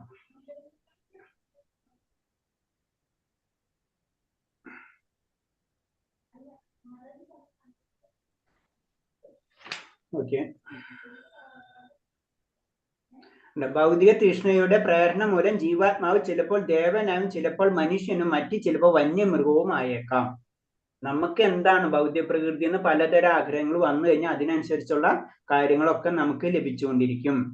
അപ്പൊ കൃഷ്ണബോധം ഉദിക്കാത്തത് വരെയും ഭൗതിക ബോധം ഒരു ശരീരത്തിൽ നിന്ന് മറ്റൊന്നിലേക്ക് മാറിക്കൊണ്ടിരിക്കാൻ നിർബന്ധിച്ചിരിക്കും. നമുക്ക് ഭക്തി പരിപൂർണ, അത് മരണജനനങ്ങൾ വേണ്ട എന്നുള്ളൊരവസ്ഥയിലേക്ക് വരുന്നത് വരെയും, ആ അവബോധം വരുന്നത് വരെയും നമ്മൾ എന്താണ്, നമ്മൾ ഒരു ശരീരത്തിൽ നിന്ന് അടുത്ത ശരീരത്തിലേക്ക് നമ്മൾ ഇങ്ങനെ പോയിക്കൊണ്ടിരിക്കും. ഭഗവത് സാമീപ്യത്താൽ ഒരാൾ എത്രമാത്രം ജ്ഞാനിയായിത്തീരുന്നുവോ അത്ര തന്നെ സച്ചിദാനന്ദം അനുഭവിക്കുമെന്ന് വേദോക്തിയുണ്ട്. അപ്പൊ ഭഗവാന്റെ സാമീപ്യത്തിൽ ജ്ഞാനി, അതായത് ചുരുക്കിത്തരം പറഞ്ഞു കഴിഞ്ഞാല് നമുക്ക് ഭഗവാനെ നമുക്ക് ജ്ഞാനിയാവുമ്പോൾ എന്താണ്, നമുക്ക് കാര്യങ്ങൾ മനസ്സിലാവണം അല്ലെ. കാര്യങ്ങൾ മനസ്സിലാവുമ്പോൾ എന്താണ്, ഭഗവത് സാമീപ്യം കിട്ടും. അതേപോലെ തന്നെ പരമാനന്ദവും കിട്ടാൻ തുടങ്ങും. അത് സ്റ്റേജുകളാണ്. നമുക്ക് ഒറ്റയടിക്കല്ല നമുക്ക് ഇതെല്ലാം കിട്ടുന്നത്. നമ്മൾ ആദ്യം പരിശുദ്ധി ഘട്ടം, അതായത് രജോ തമോ ഗുണമാണ് നമ്മളെ. അതിൽ നിന്ന് കുറച്ചുകൊണ്ട് ഉയരണം. നമ്മൾ അതിൽ നിന്ന് ഉയർന്നിട്ട് സാത്വികഗുണത്തിൽ എത്തണം. സാത്വികഗുണത്തിൽ തന്നെ കയറിയിട്ടുണ്ട് പിന്നെ വിശുദ്ധ സത്വഗുണത്തിൽ. ആ സാത്വികഗുണത്തിൽ തന്നെ പല കാര്യങ്ങൾ ചെയ്യാനുണ്ട്. അപ്പൊ സാത്വികഗുണത്തിലേക്കുള്ള കാര്യങ്ങളാണ് ഇപ്പൊ നമ്മൾ ചെയ്തുകൊണ്ടിരിക്കുന്നത്. അത് കഴിഞ്ഞിട്ടാണ് നവവിധ ഭക്തികളും പിന്നെ അതേപോലെ തന്നെ പല ഭാവത്തിൽ ഭഗവാനെ, ഇപ്പൊ ഭഗവാനെ മകനെ പോലെയോ അല്ലെങ്കിൽ ഇതുപോലെ തന്നെ ഏത് രസങ്ങൾ, പല രസങ്ങളിലേക്കൊക്കെ അനുഭവിക്കാം. അതിന്റെ അടങ്ങി കുറെ സെക്ഷൻസ് ഒക്കെ ഉണ്ട്. ഇപ്പൊ ജനറൽ ആയിട്ട് പറഞ്ഞ ഫസ്റ്റ് ഇനീഷ്യൽ സ്റ്റെപ്പാണ് പരിശുദ്ധീകരണം, പവിത്രീകരണം എന്ന് നമ്മൾ പറയുന്നത്. അടുത്ത ശ്ലോകം. ഉപദേഷ്ടാനുമന്ദേച്ച ഭർത്തോ ഭോക്ത മഹേശ്വര പരമാത്മേതി ചാഭക്തോ ദേഹാസ്മിൻ പുരുഷം ഭര. ഇന്ദ്രിയാതീതനായ ഒരു ഭോക്താവുണ്ട്. ഈ ശരീരത്തിൽ സർവാധിപതിയും ഉപദേഷ്ടാവും അനുമതിനായകമായ ആ പരമപുരുഷനെ പരമാത്മാവ് എന്ന് പറഞ്ഞു. അപ്പൊ ഭഗവാനെ പറ്റി പറയാണ്. കാരണം നമ്മുടെ ഉള്ളിലുള്ളത് ഭഗവാനാണ്. ഈ ഭഗവാനാണ് എല്ലാതും നിയന്ത്രിക്കുന്നതും എല്ലാതും തരുന്നതും. എന്താണ്? എല്ലാത്തിന്റെ ഉടമതിയും പിന്നെ എല്ലാത്തിന്റെ ഭോക്താവും ഭഗവാൻ. അതിൽ എന്ന് നമുക്ക് മനസ്സിലാവണം, അന്ന് നമ്മൾ രക്ഷപ്പെടും. ചുരുക്കി പറഞ്ഞു കഴിഞ്ഞാൽ അദ്വൈതികളുടെ ദൃഷ്ടിയാൽ ക്ഷേത്രജ്ഞൻ ഒന്നേ ഉള്ളൂ. ജീവാത്മാവ് പരമാത്മാക്കാൻ വ്യത്യസ്തരമാണെന്നാണ് അവരുടെ വാദം. ഇപ്പൊ നമ്മൾ പറഞ്ഞില്ലേ, അതായത് നമ്മൾ ഭഗവാന്റെ അംശമാണ് എന്ന് പറയുമ്പോൾ ഞാനും ഭഗവാന് ആണെന്നുള്ളൊരു കൺസെപ്റ്റ്. അതാണ് പാർഷ്യലി അത് ശരിയാണ്. പക്ഷെ നമ്മൾ ആ ലെവലിൽ എടുക്കുമ്പോഴാണ് അത് ദ്വൈതം. അത് ഭഗവാനുണ്ട്, ഭഗവാന്റെ അംശമാണ് എന്നുള്ള ചിന്താഗതിയിലേക്ക് നമ്മൾ കടക്കേണ്ടത്.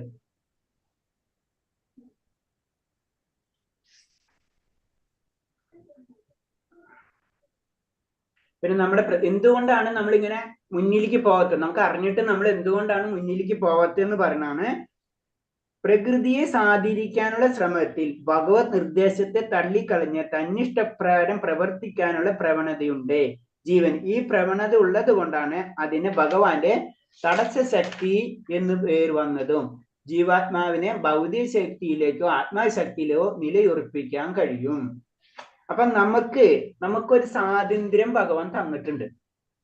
നമുക്ക് പല കാര്യങ്ങളും ചെയ്യാം.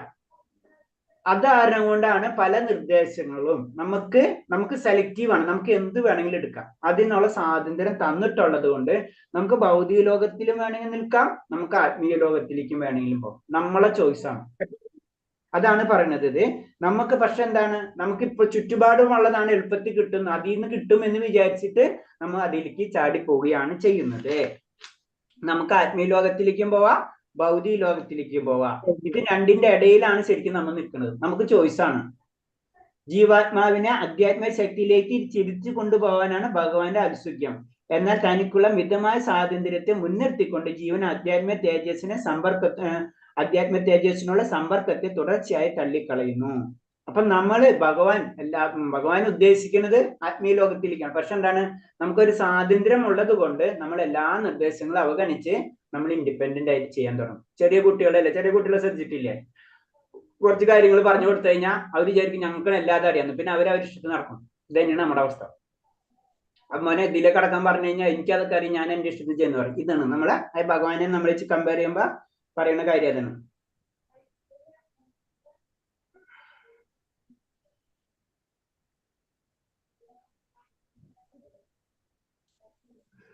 ഓക്കെ, ഹരേ കൃഷ്ണ.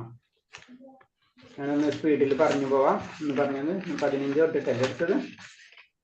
ഓക്കെ, 5-ാമത്തെ പറയുന്നത് എല്ലാത്തിന്റെ ഭഗവാന്റെ ഇന്ദ്രിയങ്ങളൊക്കെ പറ്റി പറയണതാണ്. കാരണം എല്ലാ ഇന്ദ്രിയത്തിന്റെയും ഉൽപ്പത്തി എന്ന് പറഞ്ഞത് ഭഗവാൻ തന്നെയാണ്. പിന്നെന്താണ്, എല്ലാത്തിനും നിലനിർത്തുന്നത് ഭഗവാൻ തന്നെയാണ്. അങ്ങനെയുള്ള കാര്യങ്ങളാണ്. പക്ഷെ ഭഗവാന് ഒന്നിനോട് ആസക്തി അങ്ങനത്തെ കാര്യങ്ങളൊന്നുമില്ല. പിന്നെന്താണ്, ഭഗവാൻ ജീവന്റെ ഉള്ളിൽ മാത്രമല്ല പുറത്തും സ്ഥിതി ചെയ്യുന്നുണ്ട്. അതിന് ജീവജാലങ്ങൾ ഉള്ളിലും പുറത്തും കുടികൊള്ളുന്നുണ്ട്. പക്ഷെ ഭഗവാനെ നമുക്ക് മനസ്സിലാക്കാൻ കഴിയില്ല. അത് സൂക്ഷ്മഭാവമാണ് ഭഗവാൻ. സൂക്ഷ്മം എന്ന് വിചാരിച്ചു കഴിഞ്ഞാല് നമ്മൾ സാധാരണ രീതിയിൽ മൈക്രോസ്കോപ്പ് വെച്ച് കാണുന്ന ഉദ്ദേശിക്കുന്നത് നമുക്ക് അത് കാണാനുള്ള യുക്തി ഇല്ല, അല്ലെങ്കിൽ അതിനനുസരിച്ചുള്ള ഇൻസ്ട്രുമെന്റ് ഭൗതിക ലോകത്തിൽ ഇല്ല. അങ്ങനെയാണ് മനസ്സിലാക്കേണ്ടത്. അതായത് നമ്മളെ കണ്ണുകൊണ്ടൊന്നും ഭഗവാനെ കാണാൻ കഴിയില്ല. പിന്നെ ആ ലോകത്തെ പറ്റി പറയണം, ഭഗവാന്റെ ലോകത്തെ പറ്റി പറയണാണ്. ഭഗവാന്റെ ലോകം, ആത്മീയ ലോകം ഭൗതിക ലോകം ഒരു സ്ഥലം തിരിച്ചിട്ടുണ്ട്. ആ ഒരു കവചം പോലെയുണ്ട്. ഭൗതിക ലോകത്തിന് ഒരു കവചുണ്ട്. ആ കവചത്തിനാണ് പറയുന്നത് മഹത്തത്വം. മഹത്തത്വം എന്ന ഭൗതിക പദാർത്ഥത്താൽ മൂടപ്പെട്ടിരിക്കണം. എന്തിന്? ബ്രഹ്മജ്യോതിസ് അല്ലെങ്കിൽ ആത്മീയ ജ്യോതിസിനെ. അത് കാരണം കൊണ്ടാണ് നമ്മൾ ആത്മീയ ലോകവും അതുപോലെ തന്നെ ഭൗതിക ലോകവും രണ്ടും രണ്ടായി കാണുന്നത്. അപ്പൊ ഇവിടുത്തെ നിയമങ്ങളല്ല അവിടുത്തെ നിയമങ്ങൾ. ഇത് ഈ ഭൗതിക ലോകത്തിൽ നിന്ന് നമുക്ക് കടക്കണം. അപ്പൊ കടക്കുമ്പോഴാണ് വരുന്നത് ഫസ്റ്റ് ലെയർ. അപ്പൊ ഫസ്റ്റ് ആ ലെയർ എന്ന് പറഞ്ഞാൽ വിരജാ നദി എന്ന് പറഞ്ഞത്. അവിടെ നിന്ന് നിഷ്ക്രിയത്വമായിരിക്കും. അവിടെ ഒരു ആക്ഷൻ ഉണ്ടാവില്ല. ഭൗതിക ലോകത്തിൽ നിന്ന് പോന്നു, ആത്മീയ ലോകത്തിൽ എത്തിയില്ല. നമ്മൾ ത്രിശങ്കു സർഗം പറഞ്ഞ പോലെ, ത്രിശങ്കു സർഗം വേറെയാണ്, ജനറൽ ആയിട്ട് പറയുമ്പോൾ രണ്ടിന്റെ ഇടയിൽ വന്ന് നിൽക്കാം. അവന് അങ്ങനെ പോണ യോഗികളുണ്ട്, അവിടം വരെ എത്തുള്ളവര്. നദിയുടെ പേരെന്തായിരുന്നു? വിരജ. എന്താണ്? വിരജ നദി. ഓക്കെ. വിരജ. പിന്നെ ഒരു നദി ഉണ്ട് അവിടെ, അതറിയാം? ഏതാണ്? നരകലോകത്തുള്ള നദി വൈദ്യരണി നദി. ഓക്കെ. നരകലോകത്തിനുണ്ട്. അപ്പൊ അങ്ങനെ പിന്നെ പറഞ്ഞാണ് ഭൗതിക പ്രകൃതിയും ജീവജാലങ്ങൾ അനാദിയാണ്. നമ്മൾ മാത്രമല്ല, ആത്മാവ് മാത്രമല്ല, എന്താ, ഭൗതിക പ്രകൃതിയും അനാദിയാണ് എന്ന് പറഞ്ഞു. അപ്പൊ സിമ്പിൾ ആയിട്ട് ഭഗവാൻ ഉണ്ടോ, ഭഗവാന്റെ ശക്തികളെല്ലാം അനാദിയാണ്. അപ്പൊ അതിന് പറഞ്ഞു അതൊക്കെ ഇങ്ങനെ മാറി മറിഞ്ഞുകൊണ്ടിരിക്കുന്നു മാത്രമേ ഉള്ളൂ, വേറൊന്നും അതിൽ വ്യത്യാസമില്ല. പിന്നെ പറഞ്ഞത് ഈ ലോകത്ത് എന്താ ഉള്ളത്? ഭൗതിക പ്രകൃതിയും ജീവാത്മാവും അല്ലേ? ഇത് രണ്ടാണ് എല്ലാ കാരണങ്ങൾക്കും കാരണം എന്ന് പറഞ്ഞിരുന്നു. പിന്നെ നമ്മൾ ഈ ഭൗതിക ലോകത്തിൽ വരുന്നു. ഭൗതിക ലോകത്തിൽ വന്ന കാരണം കൊണ്ട് എന്താണ്? ഈ ഭൗതിക ലോകത്തിനനുസരിച്ചുള്ള ഒരു ജീവിത രീതി കൈക്കൊള്ളണം. ചിലപ്പോൾ നായര ശരീരം നായര, അല്ലെങ്കിൽ നമ്മൾ എന്താ പറയാ, ദേവന്റെ ശരീരം ദേവന്റെ ശരീരം. ഭൗതിക സമ്പർക്കത്തിൽ വന്നു കഴിഞ്ഞാൽ ഞാൻ പറഞ്ഞില്ലേ, 3D സിനിമയ്ക്ക് പോകുമ്പോൾ ഹരേ പ്രഭുജി, നമ്മള് ദേവന്മാരെ ആരാധിക്കുന്നവര് ദേവന്മാരുടെ കൂടെ ജീവിക്കും, ഭഗവാനെ ആരാധിക്കുന്നവർ ഭഗവാന്റെ കൂടെ ജീവിക്കും, അങ്ങനെ പറയുന്നില്ലേ? അപ്പൊ നമ്മള് പിന്നെ ലളിതാ സഹസ്രനാമം, വിഷ്ണു സഹസ്രനാമം, അങ്ങനെ അതൊക്കെ ജപിക്കുന്നില്ലേ? അതൊന്നും ഇല്ലാതെ ഹരേ കൃഷ്ണ മന്ത്രം മാത്രം ജപിച്ചാൽ അങ്ങനെ?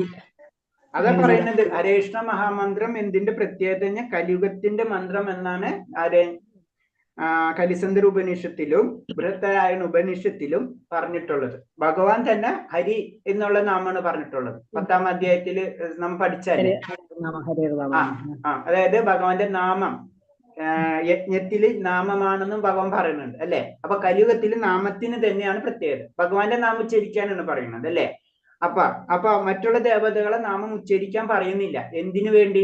ഭഗവാന് വേണ്ടി ഭഗവാന്റെ നാമം ഉച്ചരിക്കണം അല്ലെ? ഇപ്പൊ എന്നെ വേണമെങ്കിൽ 2 പേര് വിളിക്കണം അല്ലെ? വളരെ സിമ്പിളാ. അപ്പൊ ഭഗവാനെ വിളിച്ചാൽ ഭഗവാന്റെ നാമത്തിലേക്ക് കടക്കും.